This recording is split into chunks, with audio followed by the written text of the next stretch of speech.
Voninahitra an'Andriamanitra. Alleluia. Erivavakantsika tompoko. Andriamanitra tsara indrindra rainay amin'ny alalan'i Jesosy Kristy. Misaotra anao zany amin'ity fotoana sy toerana izay mbola omenao anay ity, ahafahanay miaraka indray Andriamanitra. Tahaka ny vahoakan'i Israely miaraka mitodika makany amin'ny ranomasina. Fa mihoatra noho izany, izay rehetra miaraka mitodika makany aminao Kristy. Ny aminay rehetra, ny mombanay rehetra, ny fijerinay, ny fiainonay, ny fiteninay, ny fitempon'ny fonay, miaraka mitodika makany aminao Andriamanitra. Dia hisaotra anao izahay, hanome voninahitra ny anaranao izahay, hankalaza anao izahay, hiondrika ampankatoavana eo anatrehanao izay Andriamanitra. Fantatray fa ianao Andriamanitra tsy mijery tavan'olona, Andriamanitra tsy mifidy ianao. Tahaka an'izany koa Andriamanitra, tokony hanana an'izany fo zany koa izay tsiraray avy. Tsy mijery olona fa kosa mibanjina anao mandrakariva. Aoka tsy ho adinonay mandrakariva fa ny antonyity fotoana ity dia ianao Jesosy Kristy. Tsy olombelona, tsy ny tenanay akory, tsy ny olana, tsy ny zavatra misy, tsy ny zavatra miandry, tsy ny zavatra mety hoe nety teo amin'ny fiainanay akory ary, tsy ny fahaiza-manao anao akory Andriamanitra, fa ianao mihitsy Andriamanitra. Ianao Jesosy nao kifantohan'ny tsiraray avy. Masina indrindra ianao, ilay tsy miova ianao, ilay feno fitiavana dia ianao rery ihany. Misaotra anao izahay ny amin'ny fahagagampitantanana izay nataonao teo amin'ny fiainana tsiraray avy. Ny fahaizana mitondra izay nasehonao teo amin'ny zavatra ohatry nefa hoe nazatra anay kanefa nambaranao hoe manana ny fombanao manokana ianao izay tsy araky ny sainay, tsy zaka ny sainay, tsy takatry ny fihevitray Andriamanitra. Misaotra anao izay Jesosy ny amin'ny asany tsiraray avy. Alleluia. Misaotra anao izay Jesosy ny amin'ny fianarana rehetra izay natrehan'ny tsiraray avy ho an'ny mianatra. Misaotra anao izay ny amin'ny fampianarana, ny fianarana, ny fitarihanao nay amin'ny fampiarana an'izany hoe manana ny Kristy ao anatin'ny tokantrano, eo anivon'ny fiarahamonina, eo amin'ny sehatra rehetra izay ametrahanao anay tsiraray avy Andriamanitra. Misaotra anao izahay Jesosy fa mbola tsy diso teny mihitsy ianao isan'andro isan'andro, te hanangana anay, te hampianatra anay, te hitarika anay. Misaotra anao izahay Jesosy fa na dia Andriamanitra tena tsy arefesin'ny olona ary ianao dia manaiky ho tonga famonjena ho an'ilay kely indrindra ho anay olombelona. Misaotra Jesosy satria mampianatra anay ianao hanana fanetretena, ny ahafantarana fa tena miasa ao aminay ianao Andriamanitra, tena hoe hita hoe zanako marina izahay, dia izahay mora entin'ny teninao ary mandeha antsafidy manaraka anao isan'andro isan'andro. Misaotra Jesosy ny amin'ny teny rehetra izay mpandalovinao eto androany. Misaotra Jesosy ny amin'ny teny izay efa nivononinao. Misaotra Jesosy ny amin'ny situation tsiraray avy. Nandray adinonay ny misaotra ny amin'ny situation anay Andriamanitra. Tsy hoe rehefa mety ny zavatra dia maika be izay misaotra Andriamanitra, fa isan'andro isan'andro dia tokony mianatra izay hoe misaotra anao Jesosy fa tsy voatery hitako ny zavatra ny antony ity andro androany ity, fa ny zavatra azoko antoka dia izao ianao ny hitako satria tsy ilay andro nijereko Andriamanitra. Izay efa nitendrenao Jesosy, tsy hijery andro, tsy hijery fotoana, tsy handrefy amin'ny segondra sy ny minitra, tsy hanisa, tsy hisaintsaina, tsy hikajikajy, fa kosa hiankina aminao Andriamanitra. Dia aoko ity fotoana ity Andriamanitra ho fotoam-piankinana tahaka ny Jaona izay tsy nisalasala, miankina teo atratranao Andriamanitra. Indray Jesosy ny personnalité anay mahatonga anay tsy samy miankina satria mametraka ny tenanay izay efa lehibe ihany mba manana maizy azy eo amin'ny fiarahamonina ve nefa Jesosy tsy izany ny andrasanao Andriamanitra fa fahatsoram-po, fasahiana miankohaka, fasahiana manao tsintsinina ny tenanay Andriamanitra eo anatrehan'ny teninao sy ny fahalehibiazanao amin'ny anaranao Jesosy. Matoa izay Andriamanitra indraindray mbola mafy be aminay miondrika eo anatrehanao satria mety mbola misy toetra kely eo aminay mieritreritra fa mahavita zavatra ihany izahay. Fa androany Andriamanitra hiankohaka aminao izay tsiraray avy, ny aminay Andriamanitra tsara indrindra, hiankohaka aminay ny fisainanay, ny fonay hampanekenay ianao Andriamanitra satria tsy misy lalana ankoatranao, satria anao ilay fitiavana. Niza mihoana aminao Jesosy dia fiainam-baovao. Niza mamehana anao Andriamanitra dia mahatsapa an'izany hoe fitiavana tsy arefesina mihoatra noho ny eritreretina. Mety mahita izay, mety mieritreritra izay hoe tena ity olona ity be fitiavana, fa nefa Jesosy rehefa tena mikambana aminao izahay dia na ny teny ara tsy ampy malaza ny vocabulaire rehetra fa ianao ilay tsara indrindra. Misaotra Tompo ny amin'ny zavatra rehetra. Ataontsika hisaotra an' Jesosy. Asaiko ianao raha sitraka ao hisaotra azy ny amin'ny antsipriana ny zavatra rehetra izay nataon'Andriamanitra teo amin'ny fiainanao. Mety tamin'iny herinandro iny, mety tamin'ny andronao lasa rehetra. Atao hisaotra azy, isaory izy, derao ny anarany. Alleloia. Ankalazao izy, sahimanao tahaka ampanao salama. Le vava ampiasao voninahitr'Andriamanitra, hiderao an'Andriamanitra. Alleloia. Le fahazavany anao Tompo, le fahatsaranao Jesosy no antony hiderana ianao Andriamanitra. Tsy hoe manantena zavatra akory izay Andriamanitra, fa henonao mihitsy no antenanay Andriamanitra. Ameno ny fiainanay isan'andro isan'andro. Misaotra Tompo fa manaiky ianao mba antenainay sy inonay Andriamanitra tsara indrindra.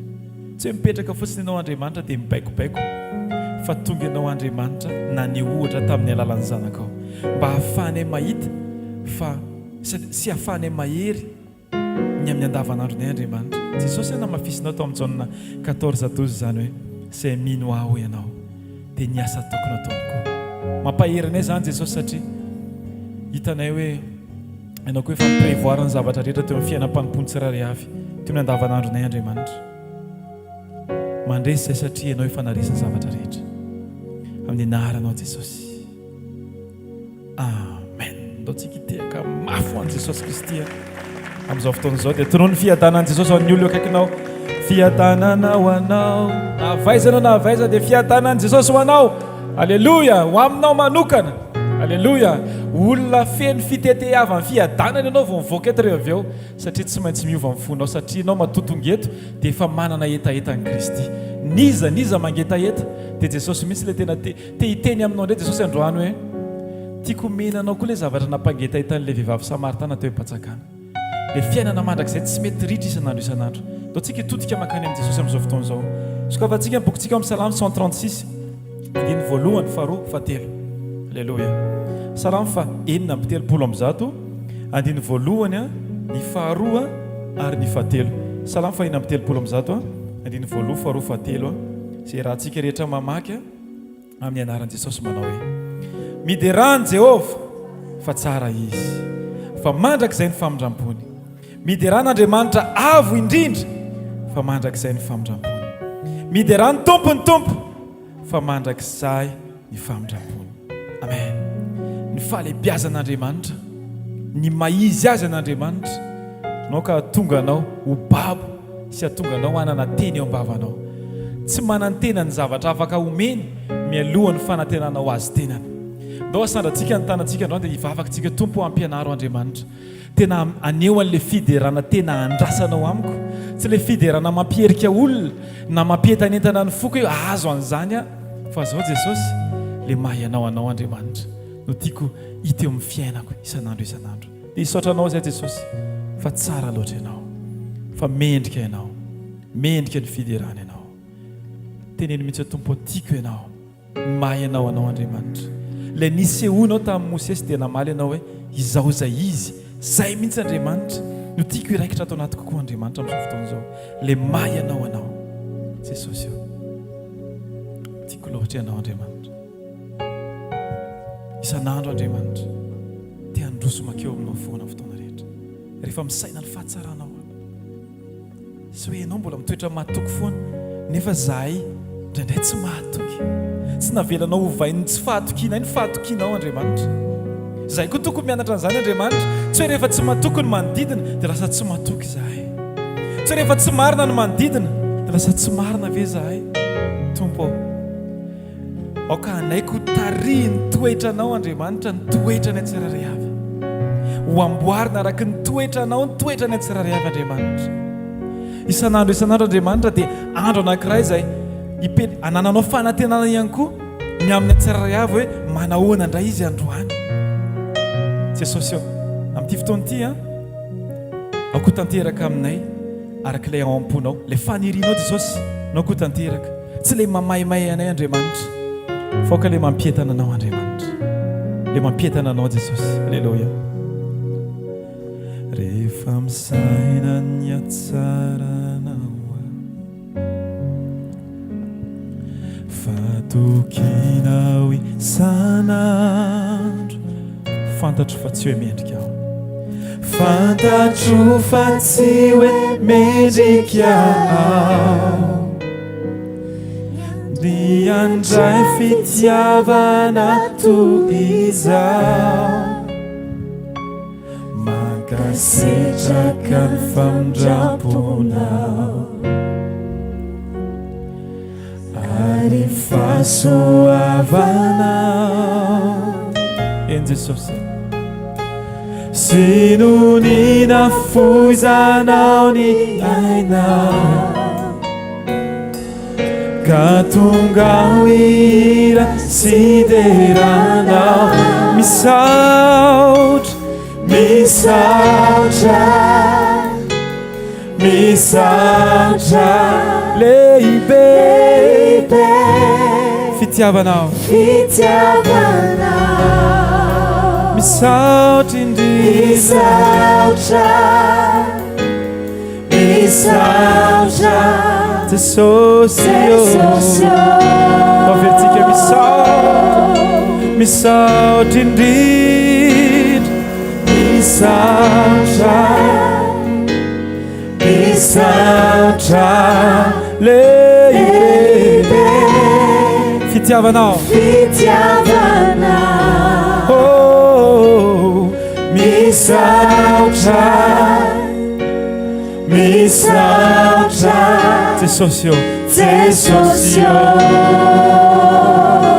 izamoa no iteranao siankoka aminao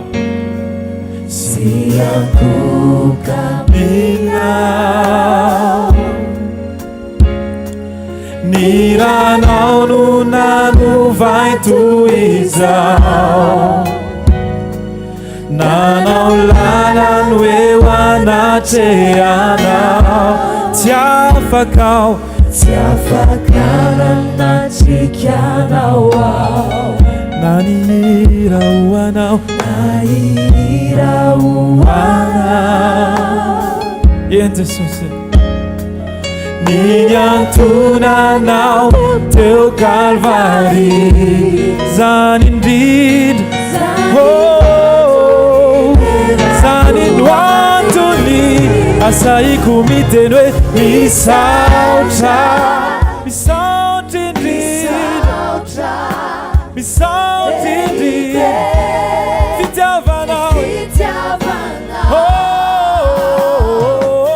misaotra teneno mafy mitsy misaotra Jesosy misaotra Jesosy misaotra indrindra misaotra nao eny misaotra nao ny fitiavanao misaotra Jesosy tsika rehetra mbola hira misaotra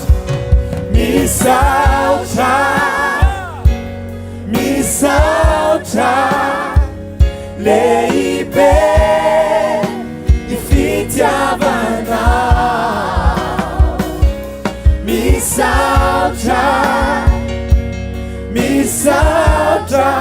Jesosy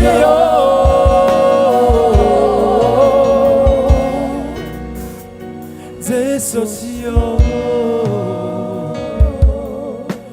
tonono misy ny anarany Jesosy teny amintsy hoe Jesosy misaotra ny amin'ny fitondranao anay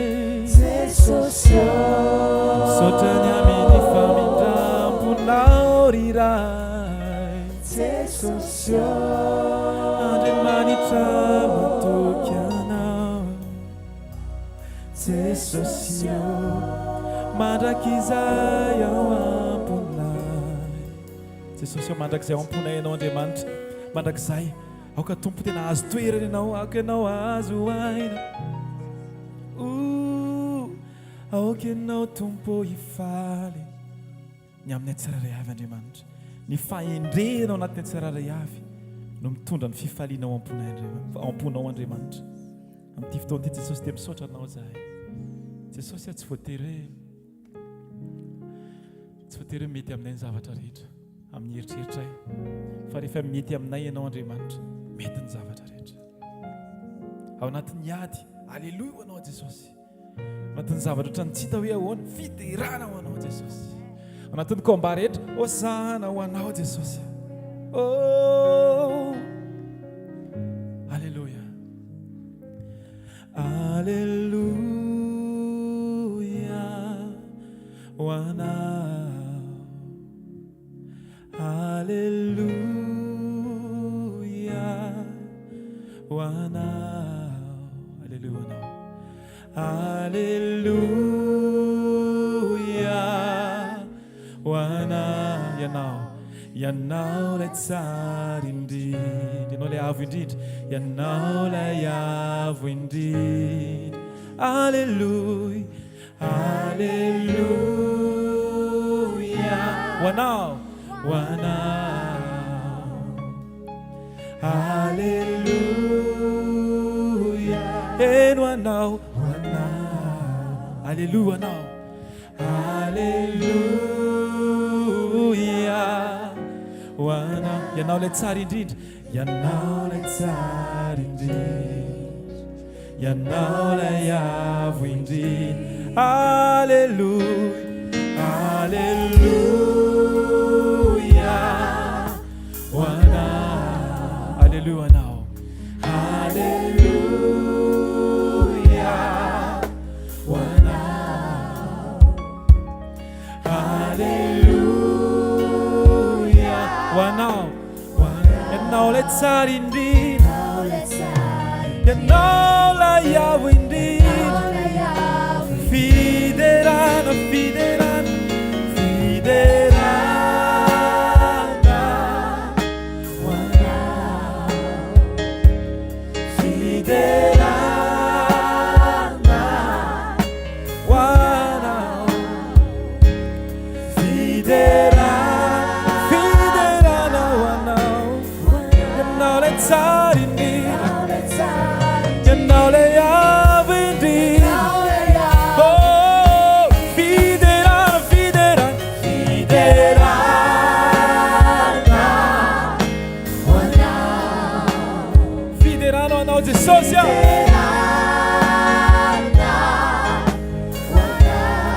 Fiderana ho anao.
Ianao ilay tsara indrindra Jesosy. Ianao ilay tsara indrindra, ianao ilay avo. Asa anaty mihitsy zany. Ianao ilay tsara, ataovy amin'ny eto rehetra misy tenenina. Ianao ilay tsara indrindra Jesosy. Ianao ilay tsara indrindra Jesosy. Ianao, ianao, ianao. Ianao ilay avo. Ianao ilay tsara indrindra.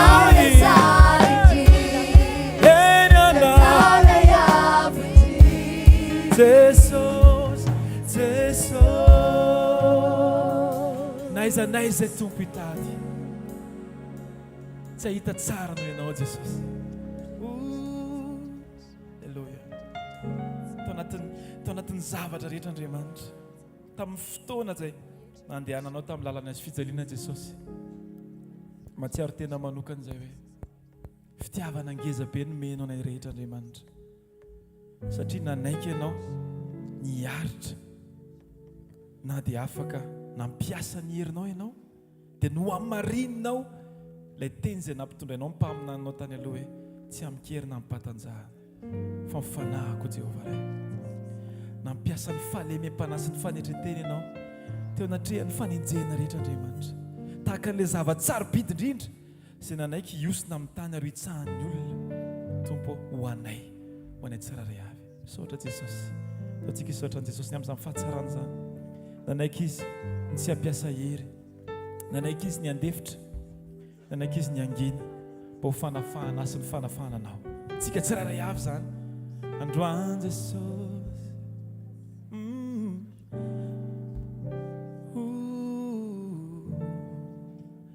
Nombony anao maty ho anay nitsangana ka tonga hery hoay Jesosy eo. Ianao mihitsy, ianao no fiainako, tsy misy zoarina. Amina. Ndao ataontsika miaraka izany. Nombony anao, nombony anao ka maty ho anay nitsangana ka tonga hery hoay Jesosy eo. Ianao no fiainako, ianao no fiainako, tsy misy azo arina. Oh, amina. Nombony anao, nombony anao maty ho anay nitsangana ka tonga hery hoay Jesosy eo. Ianao no fiainako,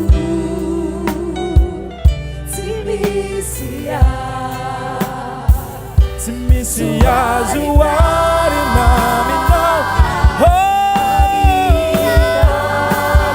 nombony anao, nombony anao maty ho anay nitsangana ka tonga hery hoay Jesosy eo. Ianao no fiainako, tsy misy azo arina. Amina.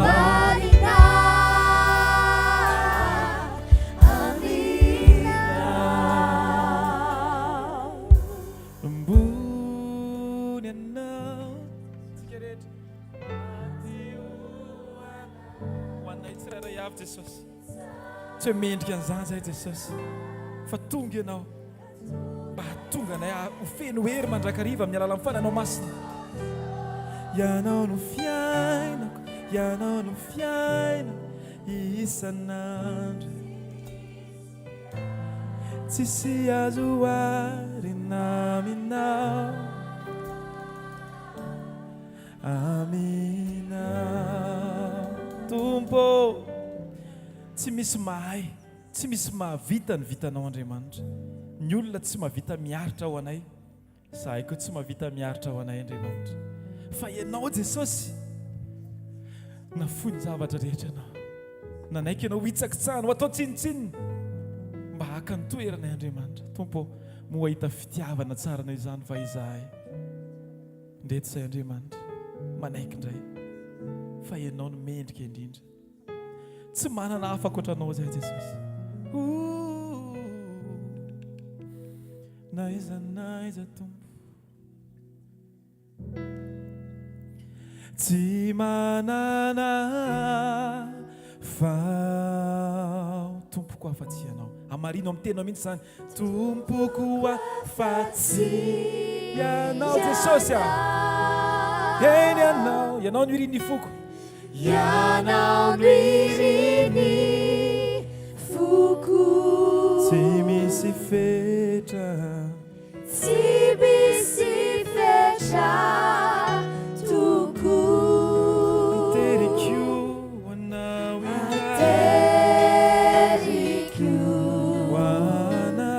hoanao tompo saotrako nisaotrako loasaratsika ny tanantsika rehetra androany dia meo an jesosy aoka mivavanao tena hipololotra amin'ny fahatsaran'andriamanitra androany todimaka any amin'andriamanitra fotsiny any amin'andriamanitra fotsiny vavanao sy ny fiteninao sahi miantoraka eo anatrian'andriamanitra ndao tsika nao tahaka ny maria ilay mpandany fotoana eo atongo jesosy rehefa miteny jesosy dia mifanitsy amin'ny vavany jesosy ny sofinao fa tsy mifanitsy amin'ny zavatra hafa mifanitsy amin'ny masony jesosy misy anao fa tsy mifanitsy amin'ny zavatra hafa zay le hoe eo an-tongotra rehefa mijery jesosy eo ambaniny dia ianao no hita ianao mitaka miteny miderana azy alleluia alleluia alleluia asandratro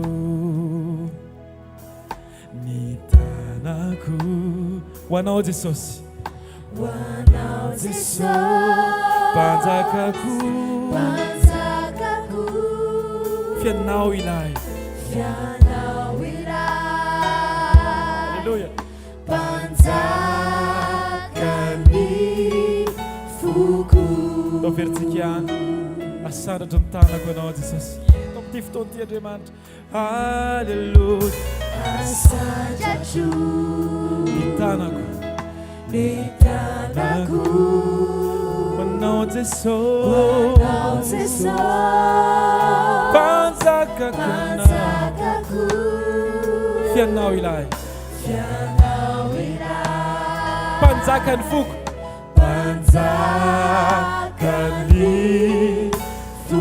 ataotsika mikery mihitsy hoe tsy manana hafa dia anao kanao irere mihitsy iran'izany androany iteny mihitsy hoe tsy manana fa tompoko afa-tsy ianao tompoko afa-tsy ianao reny le izy jesosy a alleluia ianao mirin'ny foko tsy misy fetra tsy misy fetra toko anterikio anao indray hoanao tompo saotrako aterikio anao indray oh tsy manana vao tompo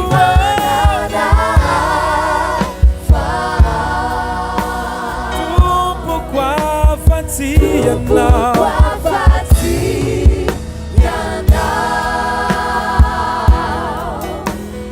ianao mirin'ny foko tsy misy fetra tsy misy fetra toko anterikio anao indray hoanao tompo nisaotrako nisaotrako aterikio anao aterikio hoanao tompo nisaotrako anterikio anao indray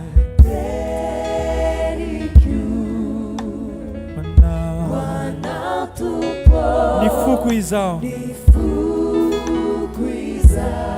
mianikio rehetrarehetra jesosy ateriko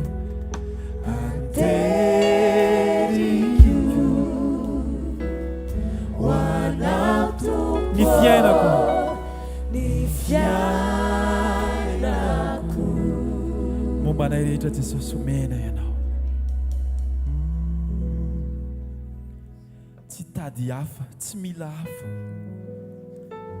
fa ampy anay ianao andriamanitra ampy tanteraka ianao jesosy tsy mila hafa izay andriamanitra ianao anao ka amen'ny fiainanay Andriamanitra Jesosy eo eto hifonanay aminao Andriamanitra ny fotoana rehetra mety nierehanay tamin'ny zavatra mety nanaitra ka nametrahanay ny fisainanay tany Andriamanitra fa androany Andriamanitra aoka hiverina amin'ny laoniny zavatra rehetra todika makany aminao zay Andriamanitra ary rehefa mahita anao zay dia tahaka ny anjely vao mahita anao fiderana ny ao am-bava matoa zay Andriamanitra tsy afaka miderinao eo amin'ny fiainanay sao tsy mijery anao akory izahay Andriamanitra sao tsy mifantoka aminao ny fony tsara ray avy eo am-piankofana Andriamanitra dia fono mifamatotra tsy hetsika ivelany fa fankatoavanao am-po fanekena ny hidiny anaiky tsy ho hita anaiky tsy ho tazana tsy ho tazana ny olona fotsiny fa tsy ho tazana sy tsy ho re mihitsy ny fisainana sy ny fihetretanay Andriamanitra tsy hametraka ny avianay ohatra ny mety na important noho ny fijerinao Andriamanitra tsara indrindra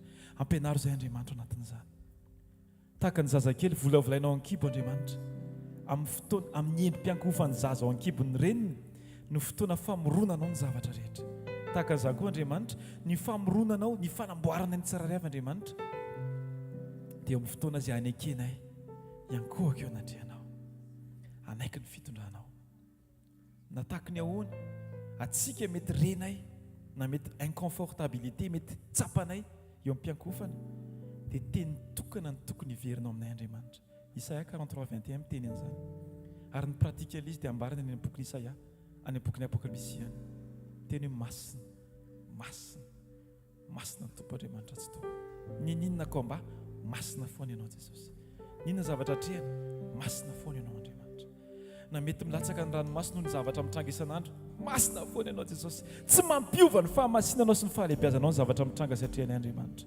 satria ianao ilay tsy miova omaly tsy anio ary mandrakizay Hébreu 13:8 Jesosy Kristy tsy miova omaly tsy anio ary mandrakizay tsy tokony hiova koa ny fiderana ianao tompo san'andro zay tokony hiteny foana vao mifoy izay Andriamanitra tsy misaina hoe inona ny tsisy inona ny tokony atao fa misaina izay hoe inona ny andrasan'i Jesosy an'andro aoka ny vavanay tsy hisorona mihitsy hiteny sy hanambara ny fahalehibiazanao Andriamanitra aoka ny isamarinanay Andriamanitra tena hoe isamarinan'Andriamanitra ihany koa izany hoe irahana aminao foana amin'ny fotoana rehetra Andriamanitra ny sekondra dia sekondra iraisanay aminao Jesosy masina masina ianao tompo lairai tsy mendrika ianao rila zanakondry masina ianao masina ianao masina ianao tompo lairai tsy mendrika ianao rilay zanako masina ianao masina ianao tompo lairai tsy mendrika ianao rilay zanako masina masina Masina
tsika ianao ry ilay zanako amen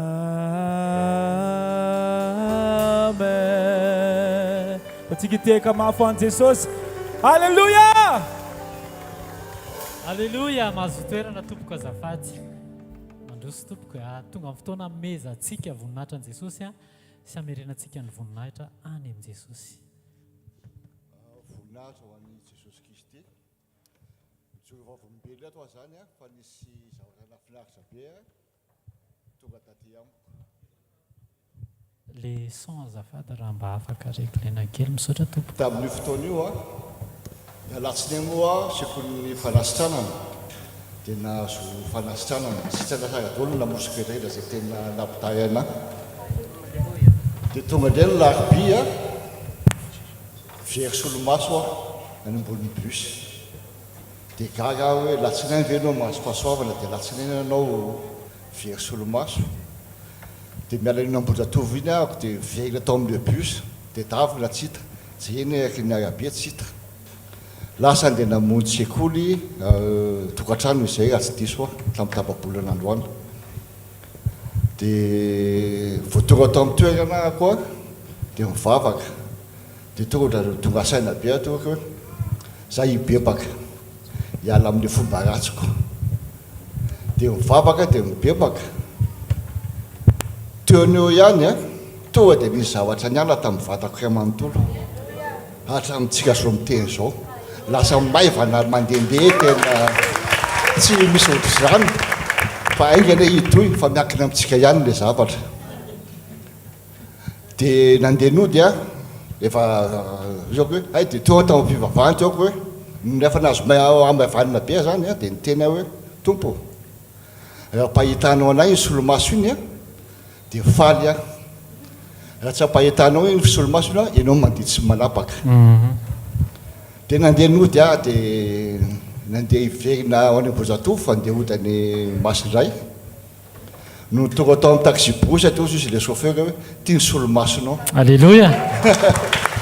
dia faly be tahaka zany tena faly tena zavatra tena nijoroka androany fa tsy niteniko tamin'ireny natavatra sy tsy voateniko tena mampisika aminareo mibeba amin'le miala amin'le fomba ratsy Amen. Amen. dia hitanareo mivokatra tsy zako no mamame fa Jesosy Kristy fa tena ho hitanareo fa mibeba nareo Alleluia. zay zakanareo ao anatin'ny bebolo moa za mibebaka ny zavatra zay tsy zaka ozy izy fa zay zakanao ihany ibebahana dia zay iverenana itsony dia zay no tsoka volombelona androany Mankasitraka tompoko tainy Jesosy. Alleluia. Mandroso tompoko. Ya, inona nataon'i Jesosy teo aminao? Voninahitra ho an'i Jesosy nijoroako vavolombelona eto fa ny taona 2016 dia nanehoan'Andriamanitra ny voninahiny nisy appendicite zany dia efa aigu be le izy dia nanao écho intelo dia ireo écho intelo ireo nanaprovy daholo fa misy le izy ary urgent be dia ny dokotera zany teny androany ohatra androany hoe tokony tsy miala lavitry ny hôpitaly intsony nareo fa andana laivo ny entana dia anao opération tsika rapitso mantsy ny maraina zany hoe première heure dia zany efa ny any an-tsaiko zany tena miteny za tsy didina zany tena zany foana zany miteniko dia ohatra misy fana miresaka amiko zany hoe anao tsy didina zany fa ohatra ny teny zany misy teny zany ihany hoe ny zanako sy ny asan'ny tanako dia aoka didiko ihany zany foana zany ao anatin'ny saiko tao dia fahitan'ny dokotera anahy zany sy ny mamako sy ny manodidina anahy efa mangana be dia ozy le dokotera hoe tsy maintsy urgent anao didina fa raha fa mbola metsiketsika anao dia sanatria vaky ao i dia paritaka amin'ny vatanao dia teo am-pelatananay tsy izy fa 6 millions mandidy anao tamin'izay dia teo aminay zany teo amin'ny ohatra ny 10% le izy 1,200,000 fotsiny zay zany teo am-pelatananay dia nefa tsy maintsy hoe didina le izy dia le dokotera koa tsy azo anaovana arrangement mihitsy hoe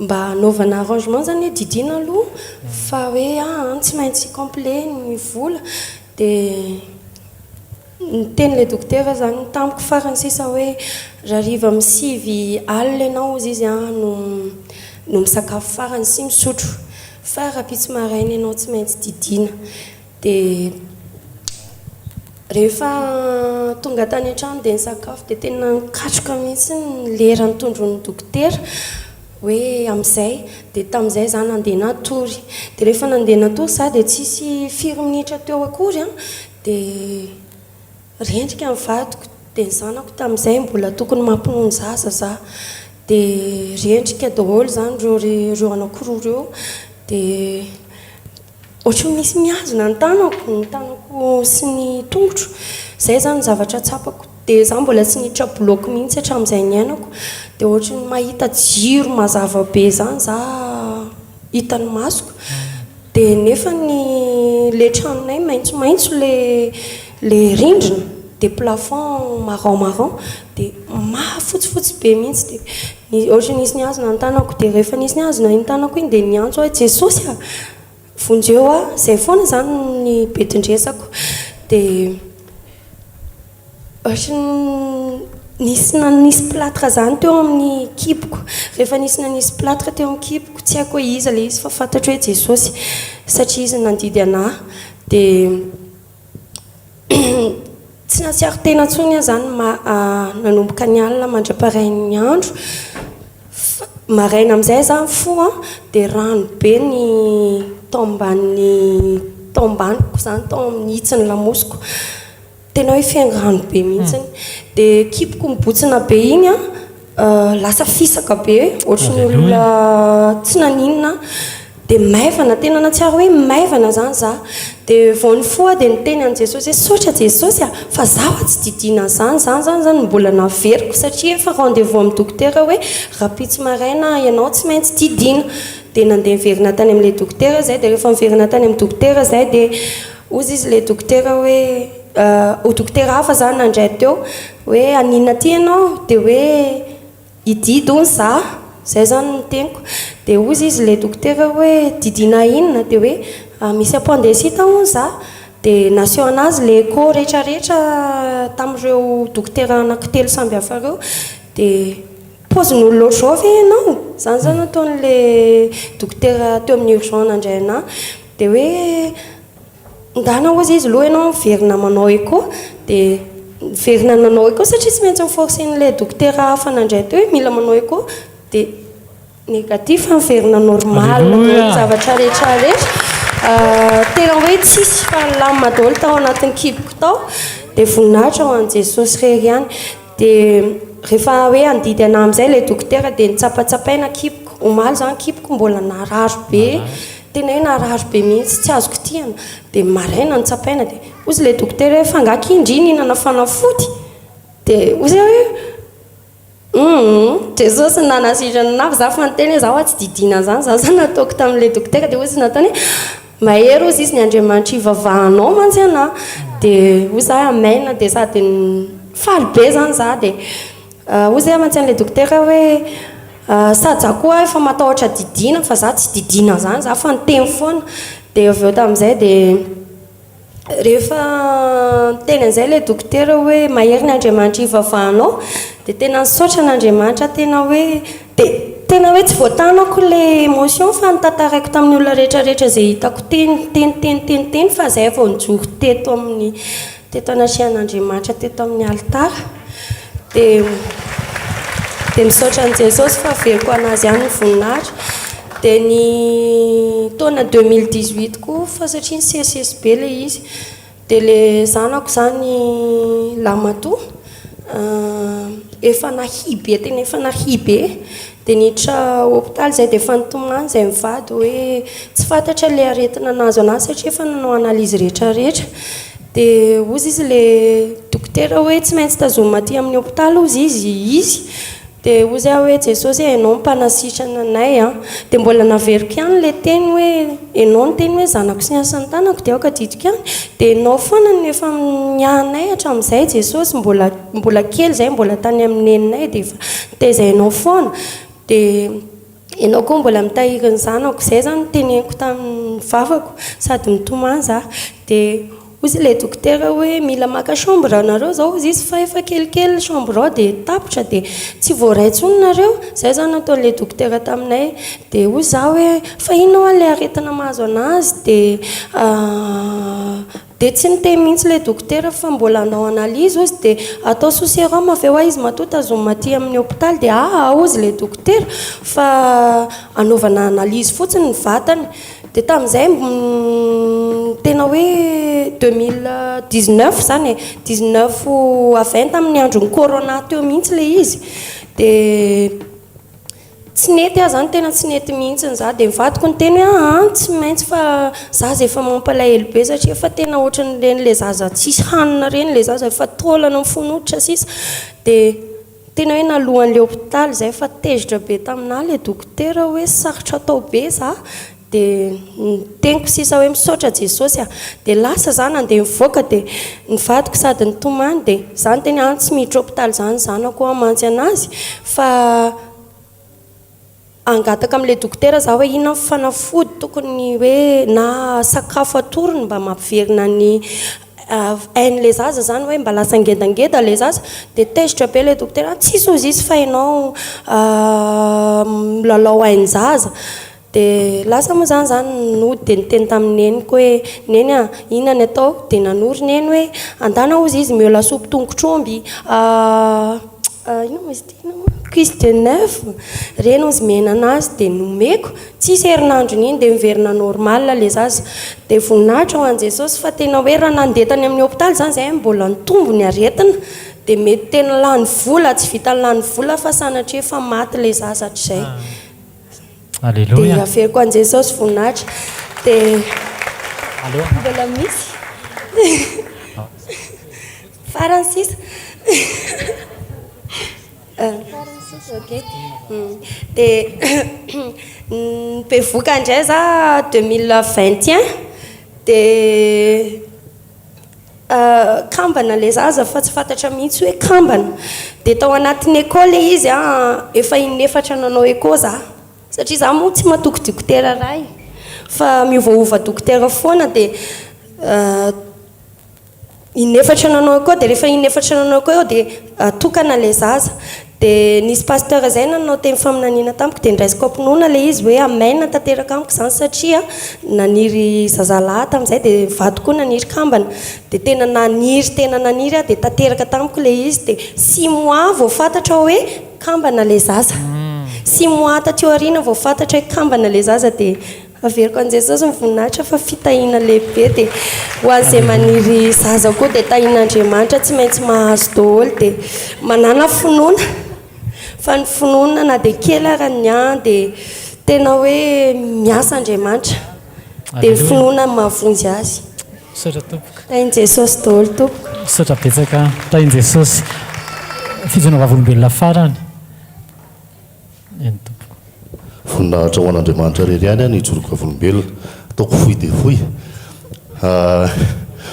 nisy taona hoe papa niteny teto hoe tsisy vary ntsony tao anaty ina moa dia tapitapika eo nisy vary dia izay koa mba niaina zavatra ohatr' zany ny zanako mianatra ny ampitan-dranomasina any tokony andefasana vola tena nisy fotoana zay tsy afaka nandefa vola mihitsy na kely ary ho andro zareo dia kofea efa indram'le zanako any mpiara-mianatra aminazy ny kofea le hitanao le bobina kely tsy haiko 300 reny sa 1000 tsy mpandraisa aloha fa mety 10 dia reny zany efa indram'le zanako any amin'ny namany fa tsy mahavidy ninina mihitsy izy tena tsisy ninina tsony mihitsy dia ny atoandro niny izy avy nindra na kofea iny dia eno misy vola ao am-paosiny eno misy vola tampoka ao am-paosiny zany nefa efa 3 andro nanaovany any patalohany io misy vola tampoka ao am-paosiny ohatry ny namenon'ny jesosy an'le tapombarony tsy papa tamin'izany fotoana Alléluia. dia nanaovany jesosy an'izay koa tena nay faharoa fijoroana vavolombelona faharoa zanako dia mpianatra mamory fiaramanidina mety enonareo nisy fiaramanidina ny anjera tao Atsirabe nentina mpianatra zanako iny ny anjera le roplanina izy tsy naninona izy mitondra anazy ny anjera ny roplanina nentina izy tsy naninona ozy izy le dokotera nitsapa hoe nazera amin'ny bisiklety ty nefa roplanina netiny ny anjera voninahitra ho an' Jesosy ny fiarovany anazy ary ny tena napiaiky ny tena napiaiky ny tao amin'ny aviation civile de Madagasikara matetika ozy izy ny ankizy reo vao ohatra ka tratrany krasy ohatra zao dia miabandonina ary tsy maro matahotra mitaingina reo planina fa izy vao nanontaniana ohatra hoe androany ny andrera dia raha pitso izy nanontaniana hoe ahoana ny fomba hodinao za hoety reo planina mbola noy ve za mbola noy voninahitra ho an' Jesosy rery any tompoko. Alleluia. Zao tsika tehaka mafy an' Jesosy a andraisantsika mpanompon'Andriamanitra. Alleluia. Toy izy ihany ny tehaka ao an' Jesosy a manona ny fahatsarany Jesosy amintsika tsirairay avy jereva amin'izany ny zavatra ataon'Andriamanitra amintsika tsirairay avy tena miasa eo amin'ny fiainantsika Andriamanitra. Amen. Ka atsika mila mandray anjara amin'izany hoe fiasan'Andriamanitra eo amin'ny fiainantsika izany. Zavatra anankiray fotsiny mba tiako zaraina androany a ao amin'ny Galatiana 2:9-20 dia mivakito izao ny teny amin'ny aran'i Jesosy manao hoe voaomby miaraka amin'ny Kristy amin'ny hazo fijaliana ary tsy izaho intsony velona fa Kristy velona atao anatiko. Fa izay velomako ankehitriny eo amin'ny nofo dia hivelomako amin'ny finoana ny zanak'Andriamanitra izay efa tia ka nanolotra ny tenany a hamonjy ahy. Io teny io no tiako ampidirana antsika mialohan'ny ten'Andriamanitra hoe tsy izaho intsony velona fa Kristy velona atao anatiko. Tadio tsara fa tsy misy toerana ahafahan'ny maha-olombelona tafatoetra ao anatinao raha mbola tsy feno an' Jesosy ao anatinao. Izany hoe Jesosy Kristy raha velona ao anatsika dia tokony miala ilay maha-olombelona. Izany hoe mila mamola tena n-tsafidy tsika hiaina mahazanak'Andriamanitra tsika. Ozy izy Dadou Fernand teo hoe andao hibebaka ozy izy dia andao hiala amin'ny fahazaran-dratsy fa ao ambadika ireny zavatra ireny dia jereo tsara fa miasa Andriamanitra. Antian'Andriamanitra hiaina tsika dia itsika hiaina amin'ilay mahazanak'Andriamanitra tsika. Tsy izaho intsony velona ozy izy fa Kristy velona atao anatiko. Rehefa Kristy velona ao anatinao dia manomboka miala maha-olombelona anao. Jereo tsara mifody mihinana vary fa tsy mihinana vongakena dia tsy fody intsony izy raha vao mihinana vongakena izany dia ohatr'izany koa ny zanak'Andriamanitra tsy maintsy hafa ny sakafo hohaninao rehefa ho zanak'Andriamanitra ianao. Dia ohatr'izany koa ny voromahery mihinana hena vaovao fa tsy mihinana zavatra kelikely. Ka raha te hitovy amin'ny voromahery na ny fody dia mila mihinana tahaka ny sakafon'izy ireo. Dia raha te ho zanak'Andriamanitra dia mila mihinana ny sakafo mahazanak'Andriamanitra. Noho izany atao velona ao anatsika ny tenin'Andriamanitra. Manomboka androany dia mianara miaina n'izany hoe zanak'Andriamanitra izany. Eo amin'ny toe-piainanao, eo amin'ny fomba fiteninao, eo amin'ny fomba fisainanao. Ozy izy Paul izay hoe izay ozy izy manana ny fisainan'i Kristy. Jereo tsara fa rehefa ny olona anankiray ny te ho lehibe na ny olona anankiray ny te ho esan'Andriamanitra eo amin'ny fiainany dia tsy maintsy misy zavatra miova ao anatiny, miova ho an'i Jesosy, miova tahaka ny Kristy. Rehefa ao amin'ny Kristy izany dia mila miova vaovao, mila resy lahatra sy manaiky ny hiova vaovao ianao. Ianao izany rehefa tonga ireny teny manitsy ireny dia tsy tokony tezitra fa tokony raisinao ilay teny dia ozy izy ianao hoe za tsy maintsy miova vaovao. Dia tiako tenena dia izao hoe mila fantatsika tsara fa Kristy tonga hanovanao aloha vao hikarakaranao.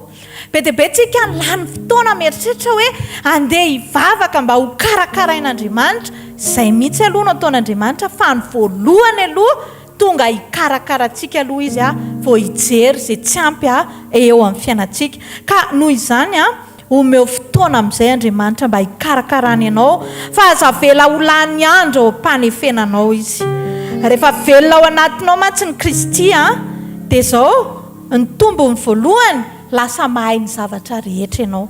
Ao amin'ny Filipianina 4:9-20 toy ny ten'Andriamanitra hoe mahay ny zavatra rehetra ao amin'ilay mpampahery mila lasa mahay mity, lasa mahay mizara fitiavana, lasa mahay mandevitra, lasa mahay mamaila heloka, lasa mahay misaotra, lasa mahay mangina, lasa mahay alahatra, lasa mahay mionina, lasa mahay mivavaka, lasa mahay manaiky, lasa mahay miandry, manana patience zany, lasa mahay ny zavatra rehetra. Rehefa mihainao ianao dia mahay ny zavatra rehetra, rehefa petrahako tanana izy zao tonga dia sitrana. Tsy izay voaloha fa mahay ny zavatra rehetra dia lasa mahay mamela heloka araka ilay efa nitononoko teo. Mino fa ho tafiditra ao anatsika izany ten'Andriamanitra izany, mba tena ho hita soritra tokoa amin'ny fiainantsika hoe tsy izaho intsony mivelona fa Kristy mivelona atao anatiko.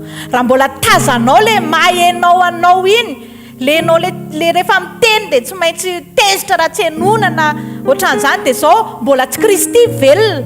Fa rehefa renao mihitsy hoe honena mpanota ianao, honena ilay olona manao foana ireny ianao fa tsy tezitra intsony, dia tonga dia hitanao hoe tsy izaho intsony izany, efa Kristy izany. Manomboka androany aza maika hamantatra ny hafa fa maika hamantatra anao. Rehefa fantatrao ianao dia hainao no miteny hoe tsy izaho intsony mivelona fa Kristy mivelona ao anatiny. Tiako tsika hitsangana sady hitehaka ho an'ny tompony amin'ny tenin'Andriamanitra ny handraisantsika amin'ny mpanompon'Andriamanitra. Halleluja. Toy izy nitehaka ao androany halleluja. Teny anankiray ny tiako zaraina amintsika, tadidio fa Andriamanitra tsy ory olona. Vitan'Andriamanitra no manangana mpanompo mahatoky avy amin'ny vato. Vitan'Andriamanitra manangana mpidera avy amina vato. Fandatsika ho tonga saina amin'ny fikonsideren'Andriamanitra atsika androany. Tena raha miombika hevitra amiko ianao dia asandrato ny tananao dia teny hoe Jesosy avereny miaraka amiko zavako zao. Jesosy manaiky anao, manaiky Jesosy amin'ny fitondranao. Jesosy hiditra ao amin'ny sitraponao. Jesosy haiko fa mahay miasa na tsisy anazy ianao, fa nefa za dia hisisika hiaraka aminao, anaraka anao ary anao ny sitraponao. Anaran'i Jesosy, amen.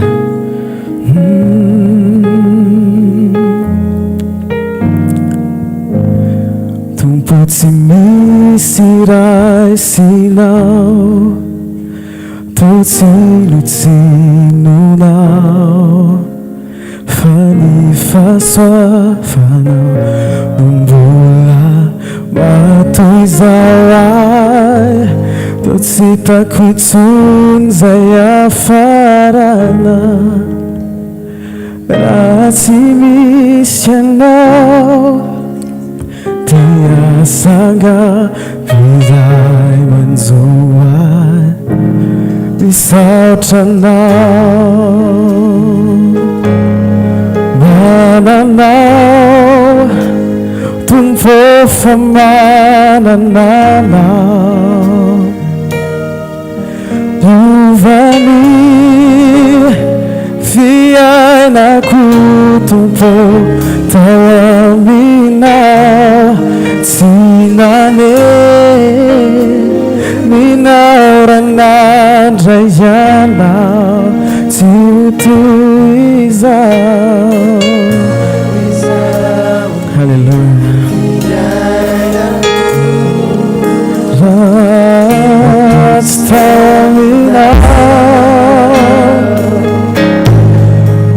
mananao tompo fa mananao, ovany fiainako tompo tao aminao.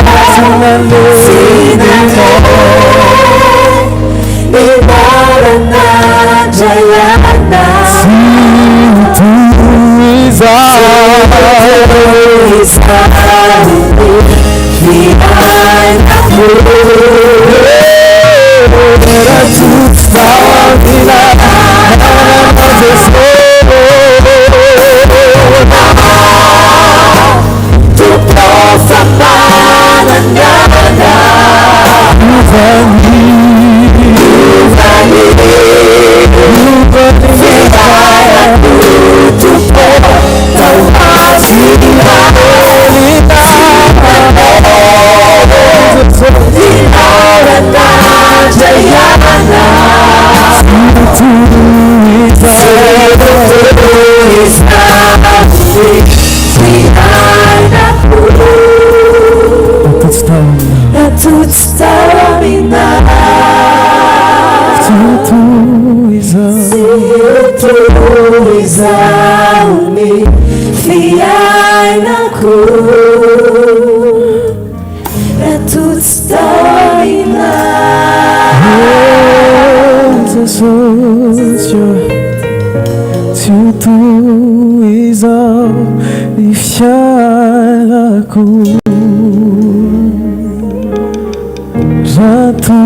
Irakoraksika andray ny fanofon'Andriamanitra manaraka irakoraka ao an'Andriamanitra lery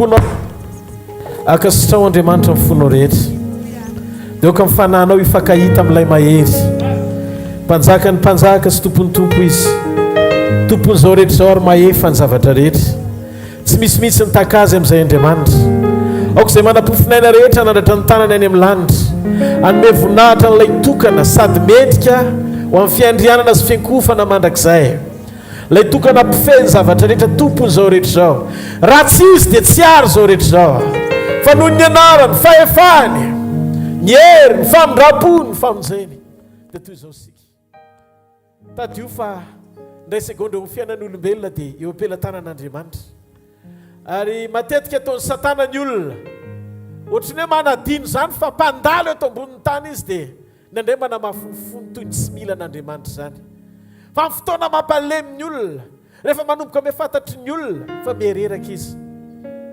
dia mitodika ny sainy mahalala fa misy ny tompon'ny fiainany fampindrana ihany izy dia Andriamanitra misorenao an'Andriamanitra fa ho anatanjaka fahasalamana fijoroana tonga eto mititaka arivo ity mbola afaka nome voninahitra an'Andriamanitra andao tsy kitene hosana amin'ny avo indrindra ho an'ny mpanjaka ny mpanjaka Jesosy Kristy avy any Nazareta aza hidina ny talanao horakoraka mafy azy halleluja mendrika anao Andriamanitra sotra ny fanotronanao sotra ny fidiranao an-tsedra sotra ny fijoroanao ny fomba tsy takatry ny saina sotra ny amin'ny vavolombelona maro loko nasanao tao amin'ny fiainanao mpanomponao tsirairay avy ianao ny tao ambadika izany Andriamanitra ny sandraha teo amin'ny fiainana indray androany arivo inoko fa hikasika fiainan'ololeto ianao ary vity fivoriana ity isy anapahatsapana fa nandray kasika avy aminao tsy hitovy amin'ny teo aloha intsony Andriamanitra fa fiainana vaovao ny anompona ianao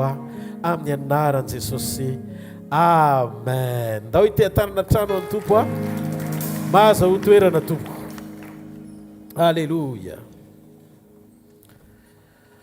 andreny ariva dia hitondra antsika ao anatin'ny fotoana foy ny hoe Hasarobidin'ny Teny sy ny fiantraikany ary ny mahasamihafa ny teny hoentin'ny anjely sy ny teny hoentin'olombelona nandinika lalina ny famarinana raha baiboly dia tiako ianao anaraka tsara fa somary lalindalina kily an'le izy nefa inoko fa nampy antsika Andriamanitra ao anatin'ny fatakarana sy fahalalana ombadik'izay fomba hanambaran'Andriamanitra azy raha-panambarana androany ariva amen vakitsika ny lioka toko voalohany manomboka amin'ny 5:4 dia misy ny tantaram-piainany Mariko sy ry Zakaria ny resahan'Andriamanitra tao anatin'ilay izy ohatra zao ny tenin'Andriamanitra lioka toko voalohany 5:4 ka hatramin'ny 5:12 ihany ary ho faly sy ho ravoravo ianao maintsy an'i Zakaria zany ary maro no hifaly amin'ny hahaterahany joniny fa ho lehibe eo anatrehan'ny tompo izy ary tsy sotro divay natoka sady ho fenoina ny fanahy masina hatrany ankibondreniny azy dingantsika amin'ny 5:7 ka hatramin'ny 5:7 7:30 katramindimy fa raika amby efapolo amin'ny anaran' Jesosy. Ary Maria niainga tamin'izany andro zany ka nandeha faingana ho any amin'ny tany avoana ao an-tanàna anankiray an Joda, ary niditra tao an-trano Zakarias ka niarahaba azy any Elizabeta. Ary rehefa reny Elizabeta ny fiaraban'i Maria dia nibitaka ny zaza tao an-kibony ary ny fenonan'ny fanamasina Elizabeta. Dia hojerentsika kely ny teny anankiray maneho ny fiaraban'ny anjely any Maria. Ary taitra loatra izy no ny teniny nasony 9:20. Ary niditra tao amin'ilay anjely dia nanoe arahaba ny Maria ilay nasoavina ny tompo mombanao. Ary taitra loatra izy no ny teniny ka nieritreritra izay tokony ho hevitra izany fiarabany izany. Ary olay anjely tamin'ny aza matahotra ary Maria fa efa nahita fity tamin'Andriamanitra ianao, ary indry toejaza ianao ka hiteraka zazalahy ny anarany ataona hoe Jesosy. Izy ho lehibe ka atao hoe zanaky ny avo indrindra, ary Jehovahandriamanitra anome azy ny seza fiandrianany Davida rainy. Ary anjaka amin'ny taranaka Jakoba mandrakizay izy, ary ny fanjakany tsy anapahataperana. Ary ho Maria tamin'ilay anjely, manao ahoana re no atanteraka izany fa tsy mahalala lay aho? Ary ilay anjely namalaka nanao taminy hoe ny fanahy masina ho tonga ao aminao, ary sy herin'ny avo indrindra analoko anao, ka ny masina izay ateraka dia atao hoe zanak'Andriamanitra. Ary indro Elizabeta avanao dia efa nitoejaza koa na dia efa antitra aza, ary efa ndray eniny izao izay tao hoe momba. Masina ny tenin'ny tompo. Rehefa tonga ny tenin'Andriamanitra tamin'ny Maria eo ny anomboantsika azy dia nanaiky ny zavatra rehetra. Rehefa misy teny tonga eo amin'ny fiainanao, miteny aminao Andriamanitra, zavatra tsy takatry ny saina ny lazain'Andriamanitra tamin'ny Maria hoe hitoejaza ianao nefa virjiny. Rehefa namaly Maria hoe amen, ahoana ilay nitenen'i Maria? Intia ankizy vavy ny tompo, aoka ho tanteraka amiko araka izany zavatra lazainao izany. Dia inona ny zavatra nitranga? Rehefa nanaiky ny tenin'Andriamanitra tonga tamin'ny Maria, dia nanaiky any Maria ny kibony tsy nahalalala hitondra voga. Nanaiky ny zavatra rehetra. Saina eo manaiky hitondra voga le kibony Maria tsy nahalalala. Rehefa nanaiky Maria ka nanao hoe amen, ny amin'ny teny izay tonga avy amin'ny anjely nanambara fahamarinana tsy takatry ny sainy, tsy azony siansa azavaina. Ny ampiavaka anao amin'ny hafa dia ny fanekenao amposy amponoana izay teny fahamarinana lazain'Andriamanitra taminao. Mety tsy voatery ho takatry ny sainao ilay fomba hitenen'Andriamanitra azy, fa minofa Andriamanitra no ny teny, ary izay lazain'Andriamanitra tsy maintsy tanteraka. Rehefa ozy ianao tahaka ny Maria hoe amen zany. Alleluia. Dia ireo ilay raha matoto eo, natory izy ny alina, rapitso izy nodidiana, nisy ny azona ny tanany, niditra Jesosy nanao opération, nesorony Jesosy ilay appendicite, lena ny fandriana, ny fomaraina izy. Rehefa tonga tany amin'ny hôpitaly izy, hozy izy ny dokotera zao ve ny olona marary, ny tarafina tsy tao ntsony ilay zavatra tokony hodidiana, satria nahatoky izy fa hanotrona azy Andriamanitra. Androany hariva afaka ny hanotrona anao amin'ny fomba tsy takatry ny sain'Andriamanitra. Averiko, androany hariva afaka hanotrona anao amin'ny fomba tsy takatry ny sain'Andriamanitra. Tena miteny marina aminareo fa mampiavaka antsika amin'ny hafa dia ny fahatokitsika ny fahamarinana ny teny izay voaraintsika. Aza mijery hoe iza no ampiasain'Andriamanitra hitondra teny, fa nizaniza joron'Andriamanitra eo ka misy tenim-pahamarinana voaka an'Andriamanitra eny ambavany, ataovy amen fa ny teny izay latsaka eo ka raisinao dia afaka ny asa hanova tontolo na amin'izay zavatra faran'izay tsy takatry ny sainao aza lalovanao eo amin'ny fiainana ka ilanao ny fanampian'Andriamanitra. Tena eto androany hariva, raha misy milaza fa manana ny fanahy masina kanefa tsy feno ny teniny dia fitaka izany, satria ny fanahy masina dia mandray avy amin'izay fahamarinana lazay ny tenin'Andriamanitra. Zareo ve fa fontsombola tonga ny teny velona dia ny andry anjelina netsika rano marary tao Betsaida. Misy farihy anankiray tao hoe Betesda ary bokon'ny Jona toko 5:1 ka 5:9 any an-tranontsika mamaky an'ilay izy dia io farihy io be dia be ny marary matory sy miandry eo, miandry ny fietsehan'ny rano, midiny ny anjely manetsika ny rano, miasakasaka ny olona mibata an'le batany marary dia zay tafijoboka voalohany mandray fanasitranana tao aloha ny tanan'izay miaina. Fa nisy fotoana anankiray tonga ny teny atao hoe Jesosy nanantona marary anankiray izy. Teo izy tamin'ilay marary nandritra 7 taona. Teo sitrana ve ianao? Teo izy hoe nitantara le ranamana. Teo izy le ranamana. Problemako mahatonga tsy sitrana mihitsy rehefa mietsika ny rano dia misy misosoka foana eo anoloko dia tsisy olona mahatsiaro aho mba hibata ao anaty rano fa samy mahatsiaro ny tena ny olona satria ilarana ny fanasitranana. Teo Jesosy taminy ay mba atao mifandrinao dia ndeha mody. Voalohany tsy nilaina le rano, faharoa le anjela nietsika azy koa tsy nilaina, fahatelo tsy nila mpibata ntsony le rangana ny taraina. Fa zao raha tokony any anaty rano le fanasitranana no andrasana miracle seka maina le fahagagana satria Jesosy tsy nampidrobodrano azy fa teny anankiray fotsiny dia nasolo no rehetrarehetra reo.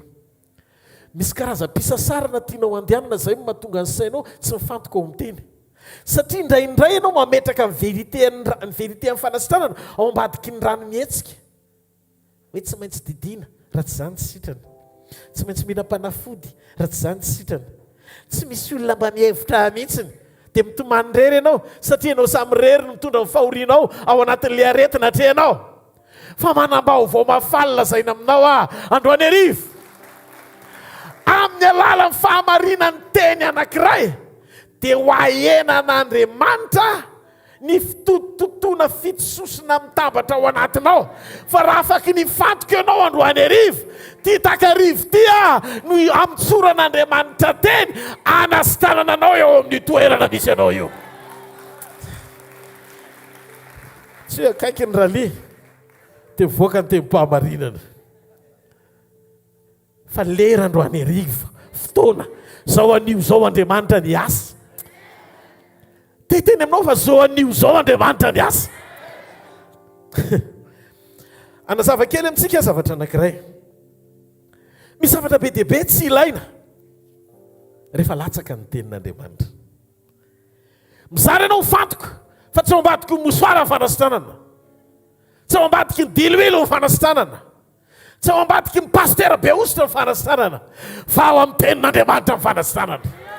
Teny ny tonga nofo ny kapohana tao hoe Jesosy ary ny diakapoka tamin'i Jesosy no mitondra fanasitranana.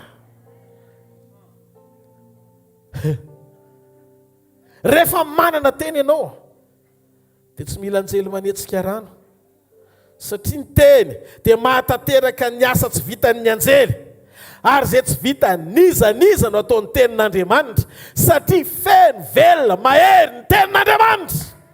Tsy mila rano etsehana, tsy mila anjely, tsy mila olona mpibata, tsy mila niza fa teny namoahana ny Lazarosy avy ao am-pasana ho tonga eo ambaravaram-pasana. Ny atao hoe fanantenana very dia le olona alevina matoa alevina ny olona tsisy atenana ntsony ny iverena no isa velona dia misy fanantenana ny anatina ho any.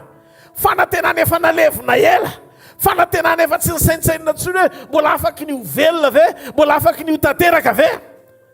Fa tia mpanantenanao an'ity teny anankiray ty avy amin'Andriamanitra androany fa zay mifanena amin'ny teny velona ka mifantoka tsara amin'izay fahamarinana lazain'Andriamanitra dia tsy mbola nisy atao anaty baiboly ny alamainy zany nanankiray azy. Mengavy ianao za tsy miantehitra amin'ny onction-ako fa za miantehitra amin'ny Jehovah tompony maro Andriamanitry ny Israely ary za miantehitra ny amin'ny asa vitan'i Jesosy Kristy avy any Nazareta sy ny fiasan'ny fanan'Andriamanitra. Androany zay fanambarana lazaiko aminao raiso fa afaky nikasika ny fiainanao Andriamanitra amin'izao fotoana itenenako zao. Tsy mahareteka ao an'Andriamanitra, tsy mahareteka ao an'Andriamanitra. Inona ny mahasamihafa ny teny eny ambavan'ny anjely sy ny teny eny ambavan'ny olona? rehefa mampiasa olon'Andriamanitra lioka toko voalohany teny andiny voalohany satria maro no efa nanoratra nandatra tantarany amin'ny zavatra izay efa tanteraka tamintsika tokoa dia zao ny zavatra mitranga tamin'ny andron'ny Herôda amin'ny 15 mpanjakany Jodia dia nisy mpisorona anankiray tao hoe Zakaria isan'ny antokony Aby ary ny vadiny dia avy amin'ny taranaka Arona Elizabeta no anarany. Io rangahy io tena mpisorona ngeza be ary samy marina teo anatrehan'Andriamanitra izy mivady nitondra tena tsy nantsiny araka ny didy sy ny fitsipika rehetra nomeny tobo azy ary tsy nananjanaka izy fa momba Elizabeta ary samy efa antitra izy mivady. Dia zao niseho tamin'ny Elizabeta niseho tamin'ny Zakaria le anjely dia niteny taminy hoe bevoka ozy izy efa hoenim-bolana bevoka hitondra voaka ozy izy ny vadinao. Dia nianarany io zanaka ao anatin'ny kibony io dia atao hoe Jauna.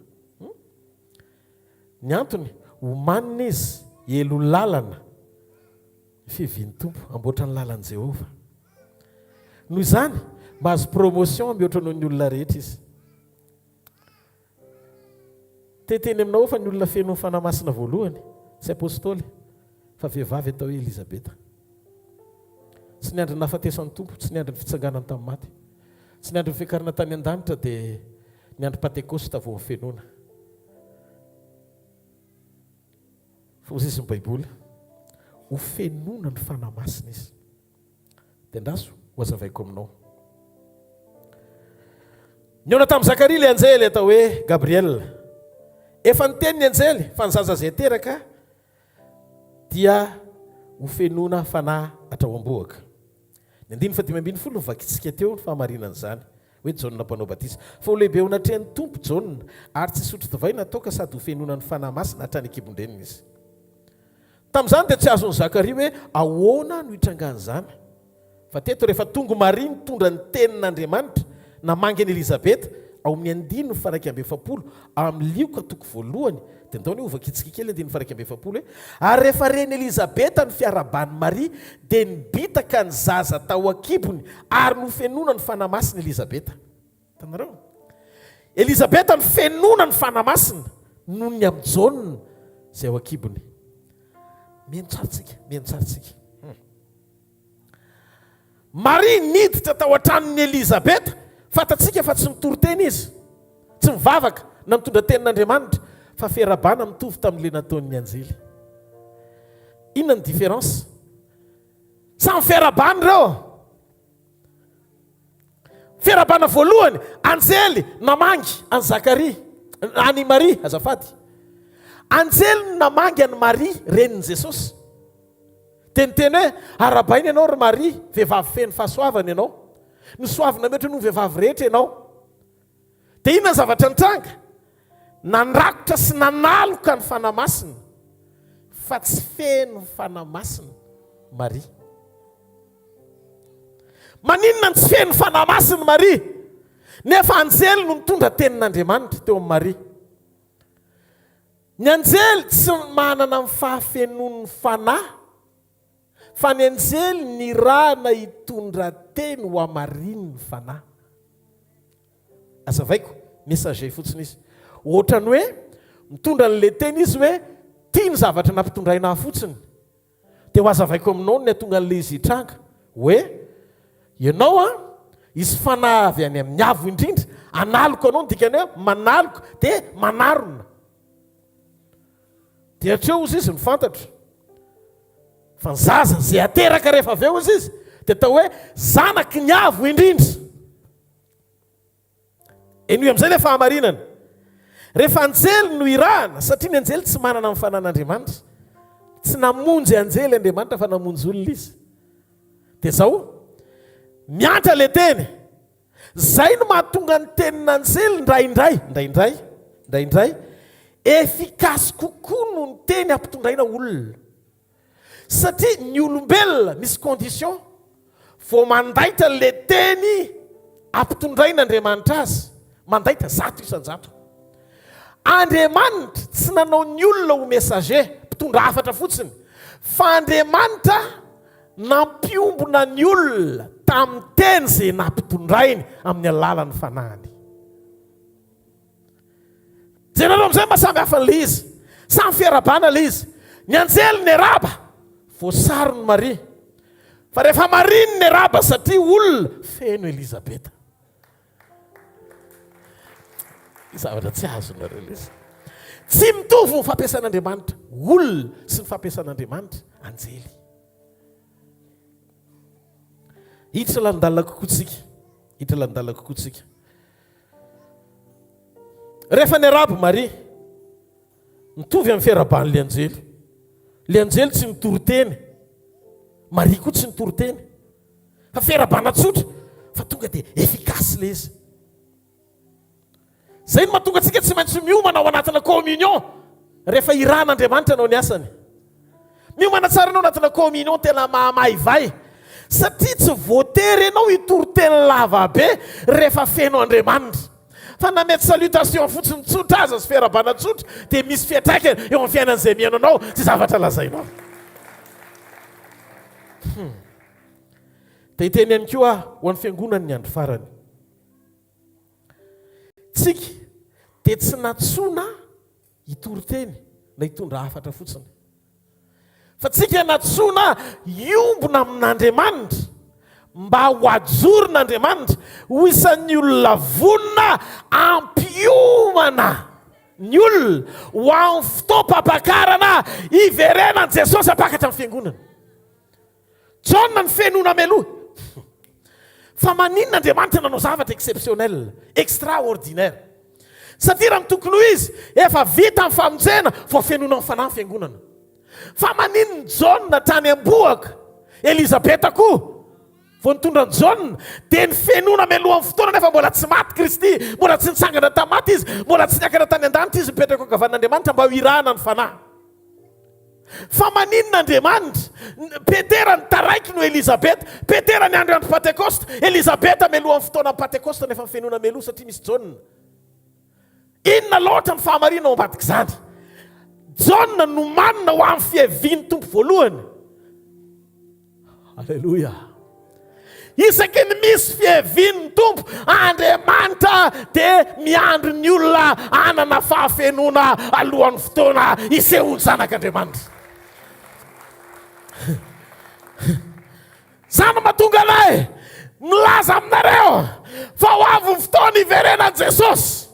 Jaona melohan'ny fihevian'ny tompo voalohany anatanteraka amin'ny fanompony. Ianao no manina melohan'ny fiverenan'i Jesosy anatanteraka amin'ny fampakarana andray ny fiangonana ho eny aminy any amin'ny rahalanitra. Noho izany tsy zavatra hafa ny tokony ho toriana, aoko ho feno Andriamanitra ne nareo, aoko ho feno Andriamanitra ne nareo, tsy mahay horakoraka ao an'Andriamanitra. Tsy zavatra hafa ny andrasan'Andriamanitra amintsika. Ho an'ny olona izay manam-panantenana, fa raha hivereny amin'ny rahalanitra Jesosy, dia manomana ianao an'io fiverenana io, dia karazan'olona ianao tsy mampandefitra mihitsiny, tsy hampandefitra mihitsiny ny hasarobidin'ny communion anao amin'Andriamanitra. Fa na Jaona aza tsy tokony mbola azo, dia nomena meloa no ny antony manokana, satria anomana ny lalan'i Jehovah ny amin'ny fahatongavany Mesia hita maso hiara-onina amintsika, dia ilay atao hoe Kristy.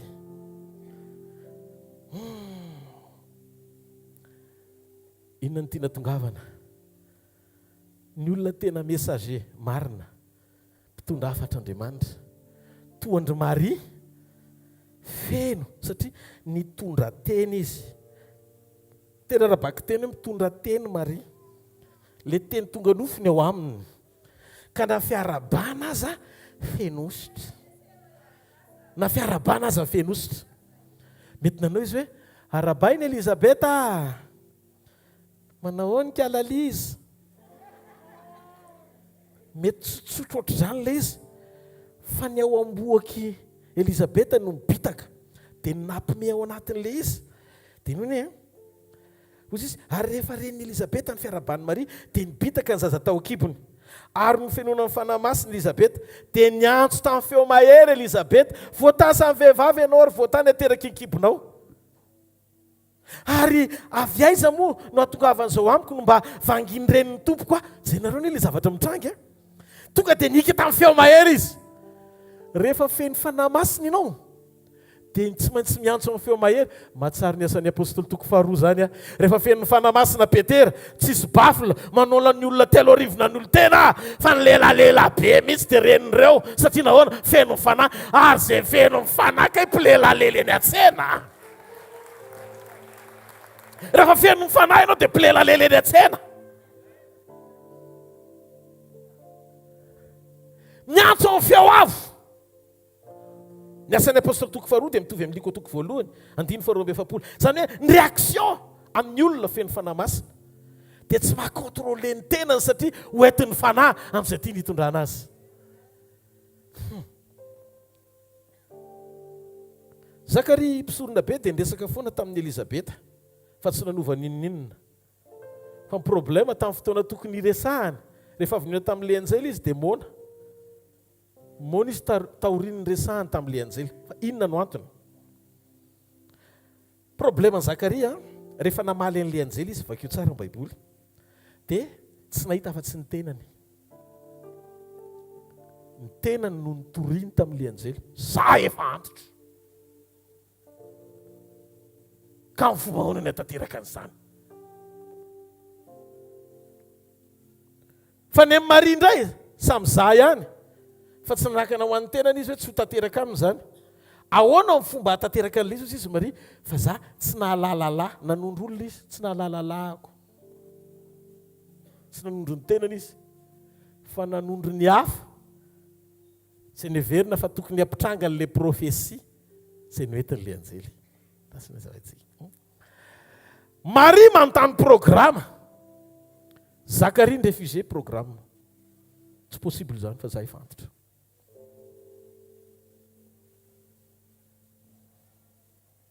zao ny zavatra nitranga le vokatra tsy azo sakanana no mifatoky ny Zakaria fa natao mona ny vavany amin'ny mampisorona azy so iteniteny foana izy rehefa bevoky Elizabeta dia lazainy hoe kista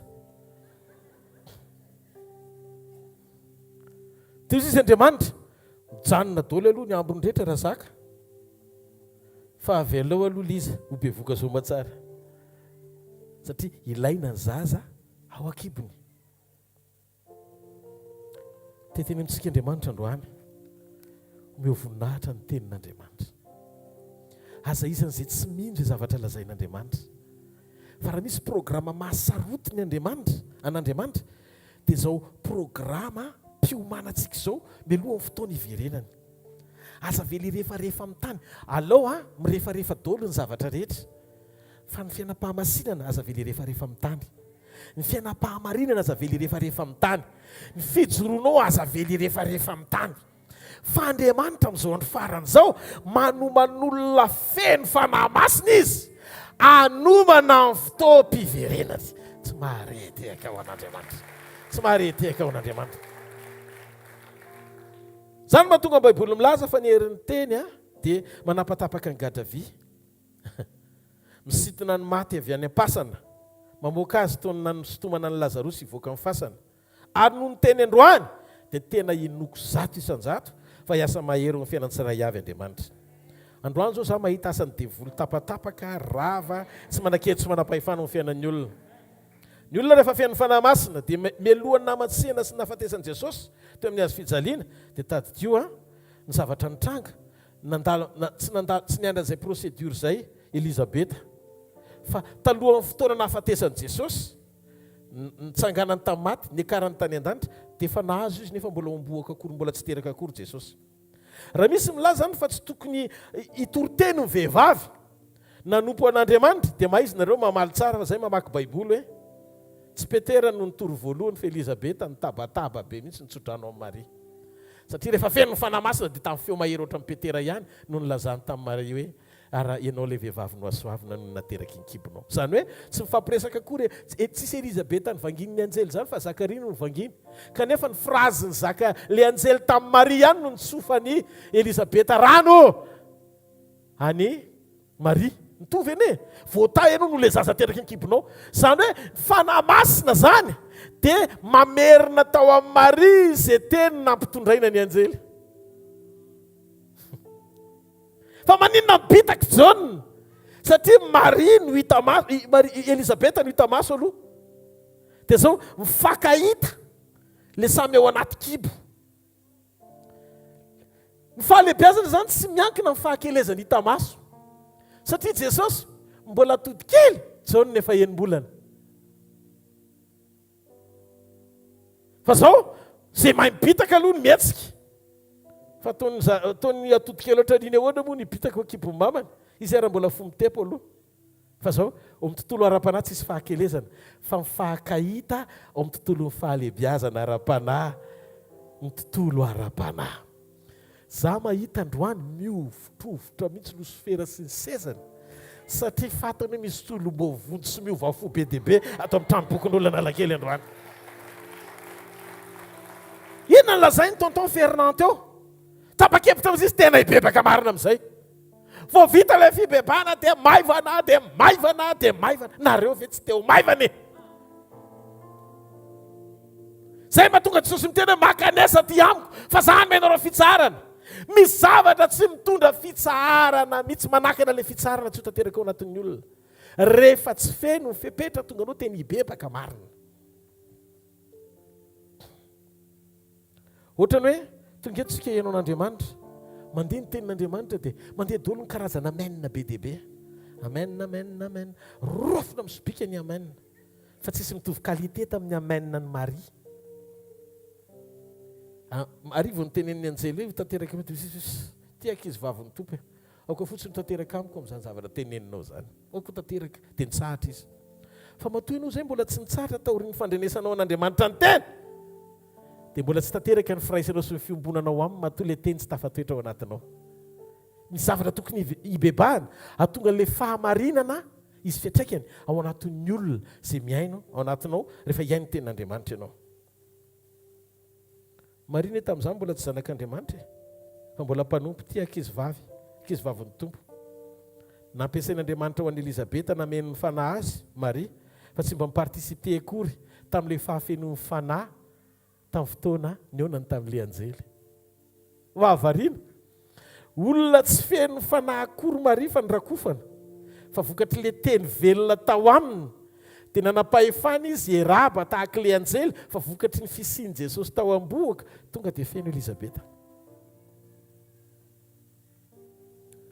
Mahita fa misy zavatra ao ataon'Andriamanitra amin'ny zanak'Andriamanitra anao anovany zavatra rehetra ho tsara lavitra amin'izay. Izy vokatra mihoatra tsy takatry ny saina izy hoan'Andriamanitra eo amin'ny fiainanao.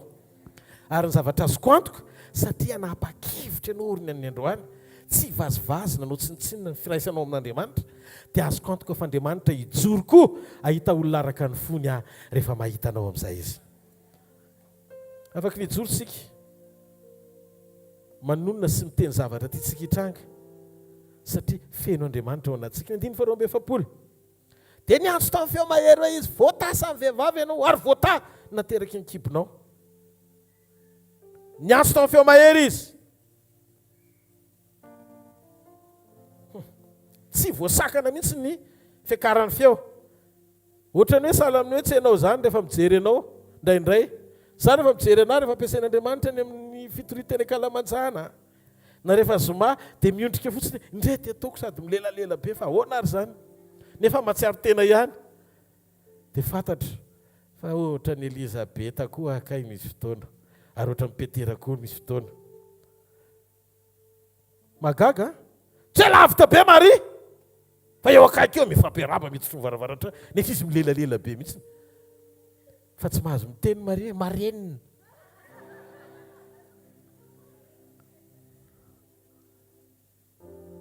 Hitanareo? Ny olona rehefa feno Andriamanitra, feno teny dia tsy mora tafitohana. Zanga firy metatra amindry mba ataovy moramora kia. Rehefa feno ny fanamasina izy dia mety ny fanamasina ohatrany tsy tompony tenany milelalela somatsara miaraka amin'ny amafy ny hafanapo rehefa feno fanahiny olona. Ohatra ny Petera mihitsiny. Tsy miafina fa maseho rehefa feno. Fantatrareo mahatonga le fiafenana. aiza ianao ry adama déconnexion sy localisation géographique no mahatonga an'Andriamanitra miteny hoe aiza fa déconnexion spirituelle tafasaraka raha-panaty amin'Andriamanitra aiza ianao ry adama dia ozy izy adama niafina pozon'ny olona tsy feno fanahy masina rehefa feno fanahy masina zao to amin'ny efitra ambony lasa izy niazakazaka tsy natahorany-tsony fa rehefa mikanja ny tempolo etsy ry zareo ny lelalela tsy atahorany-tsony na ho faty izy na ho vonona na homboana fa tonga dia niova tanteraka le toe-po niatika ny zava-misy satria feno izy afaka nitahotra afaka ny enatra afaka daholo karazam-paly adino daholo momba ny tena satria feno Andriamanitra feno ny fanany ao anatiny tsika amin'izao ny farany zao mila karazan'olona misetrasetra ao anaty fahafenon'ny fanahy ahoana moa le setrasetra takian'Andriamanitra rehefa feno ianao dia zao mandrombaka tamin'ny andro ny jaona mpanao batisaka mandraka anao ny fanjakan'Andriamanitra dia rombana ary hitako amin'izay le fanjakan'Andriamanitra rombana hatramin'ny andro ny jaona satria jaona ny fenona ny fanahy tatra tsara ny tanan'izay miaina dikan'izay ny olona rehefa feno dia mandrombaka dia hoana le fandrombahana tsy matahotra tsisy tahotra fa tonga dia amikery ny vavahanao amikery ny bakionao izay tiana hitranga amikery ny joronao pahasahina anambara izay tiana hitranga amikery no natanteranao ny asan'Andriamanitra ary zany tsy amikery aranofo na mifatanjahana aranofo fa mihery ny fanahy Jehovah tompony maro halleluja halleluja mahitantsika tsiray avy andro any ariva lehilahy sy vehivavy tahian'Andriamanitra anam-pahasahina hitory ny filazantsara an'Andriamanitra nisy fotoana mivavaka satria be dia be mihitsy ianareo no miantso fa manahoana onony amin'ny vehivavy tokony anompo an'Andriamanitra izy ireny sa hitory teny nefa natao hoe angina ihany halleluja fa mivavaka tamin'i Jesosy ahoana moa zany Jesosy amin'ny vehivavy zany tsy tokony hitoritory teny tokoa nefa lehilahy amin'izay dia amin'izay ministera tonga dia no mifolany amin'ny mpianany azo amarinina daholo zany rehetrarehetra zany fa variana fa kay ny olona feno fanahy masina voalohany tsy Petera fa Elizabeta ary rehefa feno Elizabeta tonga dia ny lelalela be ny dikan'izay rehefa feno fanahy dia feno teny feno herin'Andriamanitra Elizabeta satria nitondra voaka an Jesosy Maria mbola tsy nateraky indray nefa Maria na nitondra voaka an Jesosy azy raha tsy niaraka tamin'ny mpianatra Jesosy vao ny fenona enjana le programa an'Andriamanitra alfa et omega Andriamanitra raha misy le tokony feno fanahy masina dia Maria satria efa tao aminy Jesosy fa na Jesosy azy mbola niandro fotoana vao naseo dia nidina tao aminy tahaka ny endriky ny voromalala ny fanahy masina tao aorian'ny batème vao nentina tany anefitra izy mizaha toetra rehefa feno ny fanahy tao aorian'ny batisa vao feno ny fanahy Jesosy Kristy Jaona par contre alohan'ny fotoana nahaterahan Jesosy ny fenona tao am-boaka satria nilaina ny fanomanana anjonona amin'ny fahafenona amoahana an Jesosy hitanareo tsisy dingan'ny fahalehibiazana mitoetra amin'ny toerana fa ny voan'ny fahalehibiazana dia tarafina amin'ny fanekena ny fitondran'Andriamanitra zay ilan'Andriamanitra anao no hamaritra amin'ny fahalehibiazana fa raha misy ny lehibe indrindra no Jaona mpanao batisa dia Jesosy anie tsy nanohatra ny tena no isan'izay natera-behivavy satria zanaky ny ray izy tsy marety akao an'Andriamanitra zay no mahatonga ny ambony rehetra natao kely no hijanona ho amin'izay natera-behivavy satria Jaona nandray melohan'ny olona rehetra mbola tsy teraka akory Petera Jaona efa nandray batisa taloha fanorenan'izao tontolo zao nefa vita amin'ny planina plutôt mbola tsy teraka taloha akory Jesosy mbola tsy teraka akory Jesosy Jaona nefa feno melohan'i Jesosy nefa Jesosy Andriamanitra Jaona mpanompo zany hoe tsy tanteraka amin'ny fanompony Jaona raha tsy ny fenono izy aloha dia ozy koa Jesosy tamin'ny mpianatra tsy mahazo mihetsika eto nareo aloha raha tsy fenona tsy maintsy avy any amora feno daholo aloha vao makany ambalavola tsy mahafantatra ny tanana mazangana reo fa ho any mazangana mahafantatra an'izany misy tanàna atao hoe mora feno dia ao ny amenonanao zany efitra ambonindrehana avy eo ianao vao mandeha mivoaka makany amin'izay toerana andran'Andriamanitra anao atao inona rivo mamy nefa ianao tsy manaiky mamo aloha melohan'ny fotoana andehananao any isy arivo miandro anao fa oka ianao mamo aloha vao makany dia feo amin'izay zay vao mamo reo arivo reo satria ho fenonan'ny fanahy ianao oka tsy ho mamo ny divay ianao natoka fa ho fenonan'ny fanahy masina ho mamo ny fanahy masina halleloia halleloia mila maherintsika verena mila maherintsika mahery ara-panahtsika mirehitra ao amin'ny Kristy tsika avereny tia fahamasinana tia fahamarinana matahotra an'Andriamanitra feno ny herin'Andriamanitra mandroso ao amin'Andriamanitra arehitra Andriamanitra dia taodrao ny tananao mirefitra amin'ny fahavalo halleloia tsy marety eka ao an'Andriamanitra halleloia halleloia mino ianao fa zavatra faran'izay kely amin'izay zavatra ho ataon'Andriamanitra io zavatra mampahory ianao io dia sory amin'izay ny saina aza matahotra teneno isaka mandeha tsy ho faty afa ho vela zany le mandrombaka ianao marary nefa ianao miatrika izy tsy mitanondrika fa ianao manam-pasahiana ao anatinao zany tsy ho faty zany fa ho velona atanjaka foana anambara ny asan'Andriamanitra tsy ho raraka izany amandrakizay halleloia no ny herin'Andriamanitra ato amiko satria andeha sy androso anomana amin'ny fiverena amin'ny mpapakatra halleloia anomana n'izy sika anomana amin'ny fiverenan'i Jesosy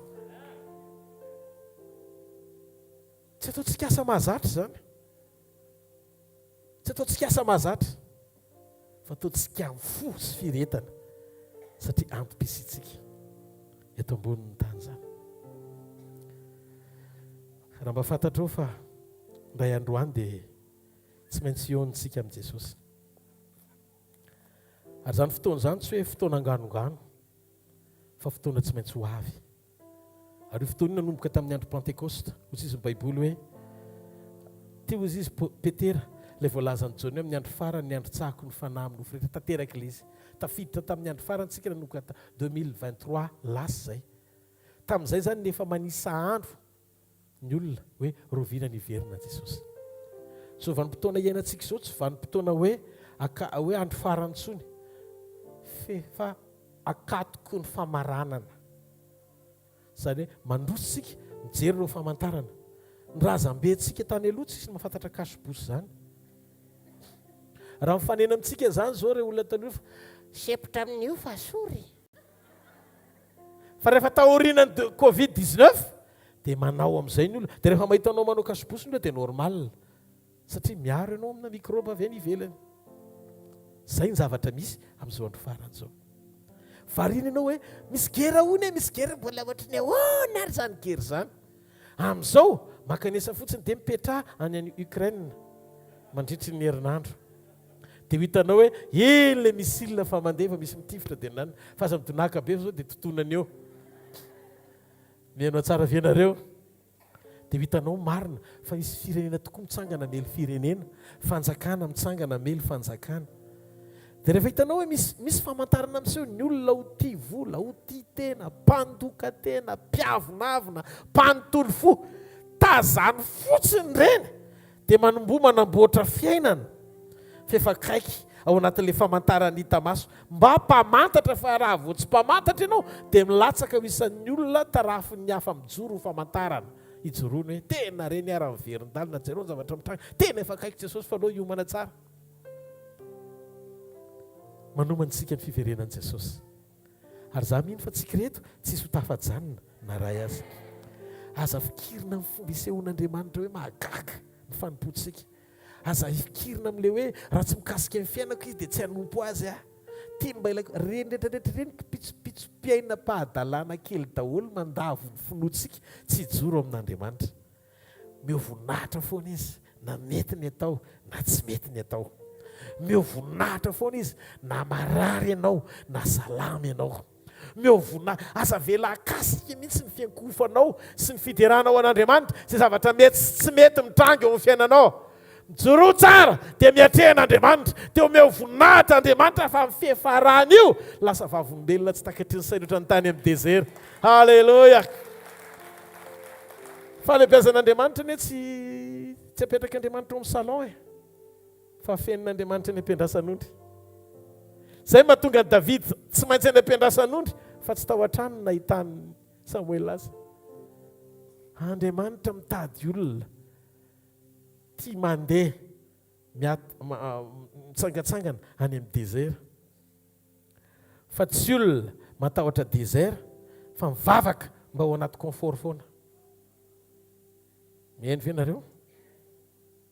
Ianao io manomboka androany aza mitomany raha ohatra ka mahatsiaro hoe misy zavatra mafy be lalovanao, tonga dia tikiny be dia misorana saotra to fa misy lesina ndray zany atao e.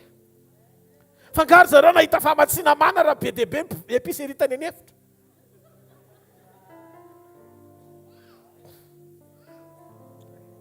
Io fianterana amin'ny episerie io ihany.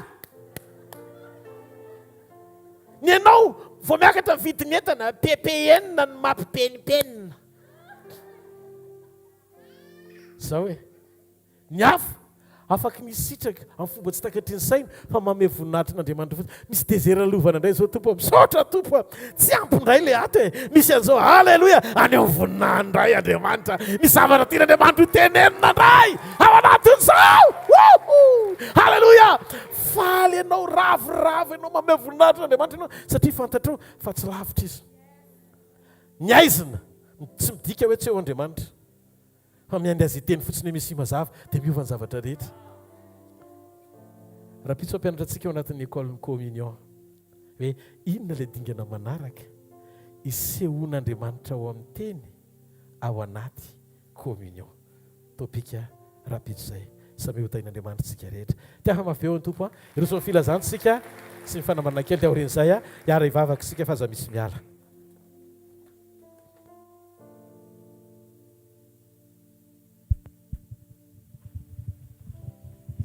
Alléluia. Alléluia. Miarabantsika amin'ny anaran'i Jesosy saotra ny tompontsika ny amin'ny teny teny fiainana. Alléluia.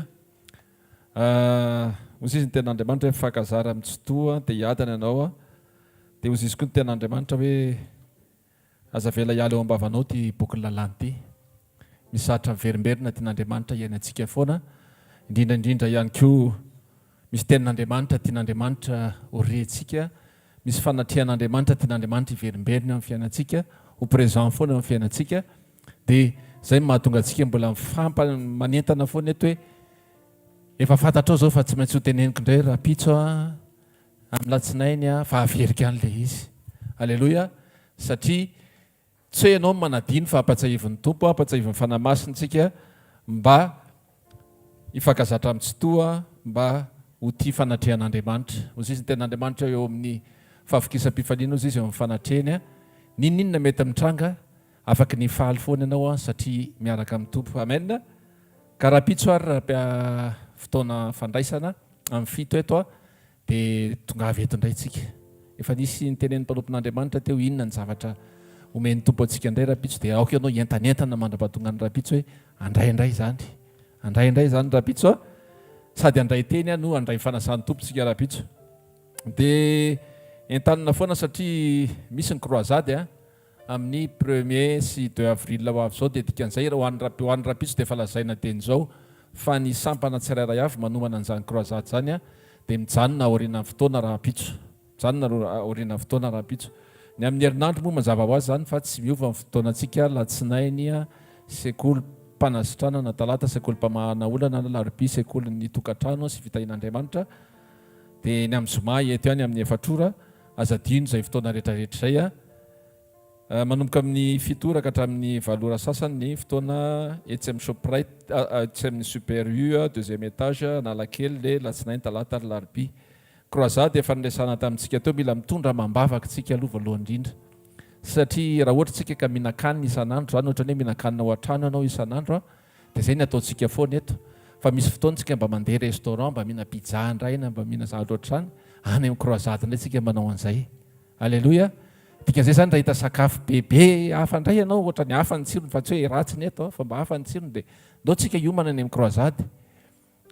Akaiky kely le toerana etsy arivo mamo dia araka ny tenen'ny mpampon'Andriamanitra teo dia fa ataovy izay hamamanao eto aloha mba tena ho feno tsara tsika tena manana ny fanamasina tsara tsika tsy moramora resy satria andeha hiady tsika hiaraka amin'ny tompo dia andresitsika 1er avril ny arivo mamo ny iarahantsika miaraka amin'ny Jesosy dia miaraka amin'ny Joseph Tafy ihany koa. Dao tsika tehaka mafy voninahitry ny tompo fanamariana kely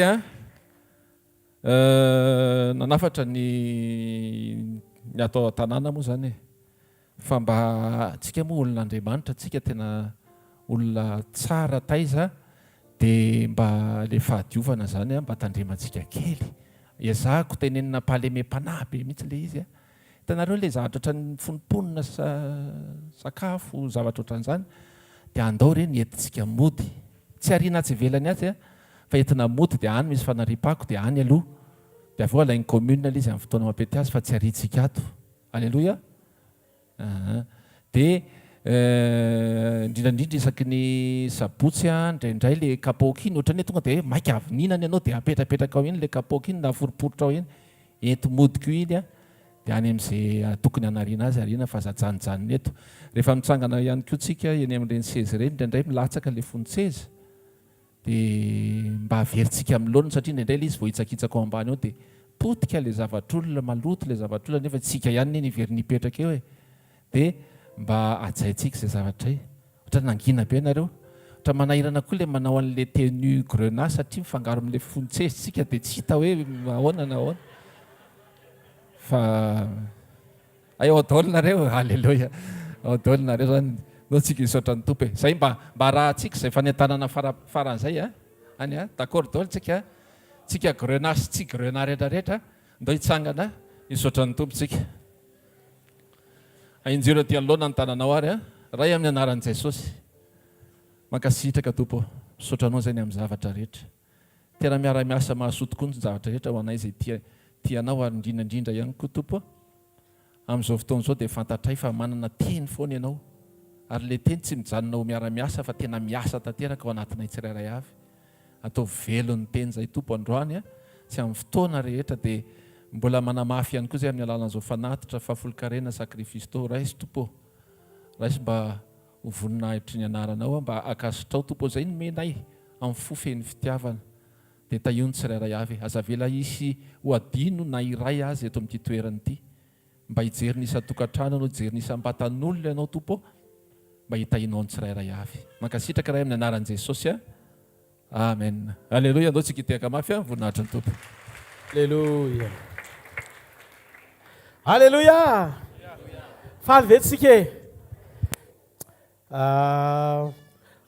tsy hoelitsika tsy dia tena hoe ho ato amin'ny tranopokon'olona foana tsika mandrakizay efa manomboka nisy filazana fokely mikasika momba ny hoe ho amboarina ho nyity tranopokon'olona ity dia misy toerantsika ny bypassy misy tamboho be gasy be zay ihany zay hoe anaovantsika ny centre hvkl dia efa manomboka tsika angambany mimakomana kely mba asitsika tamboho eny amboarina dia asiana hidiny le toerana dia mety hoe ananganangana zavatra kely eny sika asiana tafotafo kely eny aloha mandrapavita an'izay zavatra rehetra tokony atao dia efa mizatra tsika hoe eo amin'ny centre dia amin'izay fotoana izay hitanareo hoe tsika ve dia ato anatin'ity trano karafaka be ty foana fa me manomboka manamboarytsika zavatra tsara tsy kelikely eny am-panorenany atao loha tia tanina mafy be ho an'ny tompo dia zao tsisy fanentanana eto hoe izy ny anao an'izao nanao an'izao fa amin'izay fotoana izay tenenina fotsiny amin'izay hoe mila an'izao tsika mila kely an'izao tsika mila kely an'izao tsika dia zay afanapo mety sy malasaka raha vitanao dia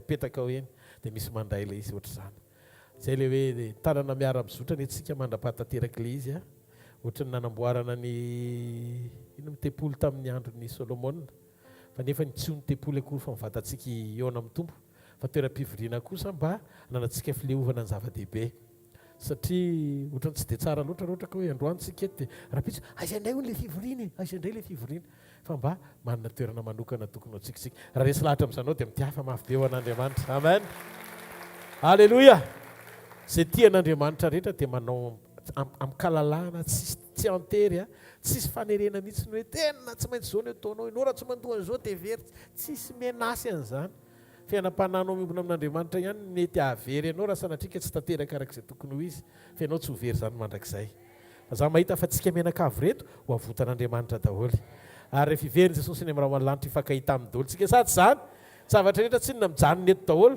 fa ianao tsy maintsy eo aminy amin'ny fotoana iverenana noho izany amboary tsara n'andro na alina ny fiambonana amin'Andriamanitra fa zay ny tena tanjona faran'izay tsara indrindra ataovy izay adio an'io ozy izy mama zay hoe aiko atao ny zavatra rehetra za zany zao ny andray ny teny iny na zara dia hoe aiko mamanasitrana marary aiko manao fahagakana aiko famata aiko ny zavatra rehetrako aiko mihinam-bary aiko mihinan-doka aiko daholo e fa taitra be hoe aiko ny zavatra rehetra aiko ny mamela heloka aiko ny manetry tena aiko ny tia ny hafa aiko ny mizara fahasoavana aiko ay zavatra hafa mihitsy le aiko ty toy zay rehefa avy eo eny Jesosy ampianaro mba hay bebe kokoa raha tsy mandre teny mantsy a tsy mahafantatra ny tokony atao ka dia voanatra indray tsika aloha zany androany fany amin'ny lanitra ary ny tanantsika soran'Andriamanitra amin'ny fonao ray manontolo makasitraka Jesosy soratra tamin'ny teny teto androany teny fiainana teny feno fahendrena avy aminao teny apetraka hoe ny mbava mimpanomponao hatramin'ny voalohany ka hatramin'ny farany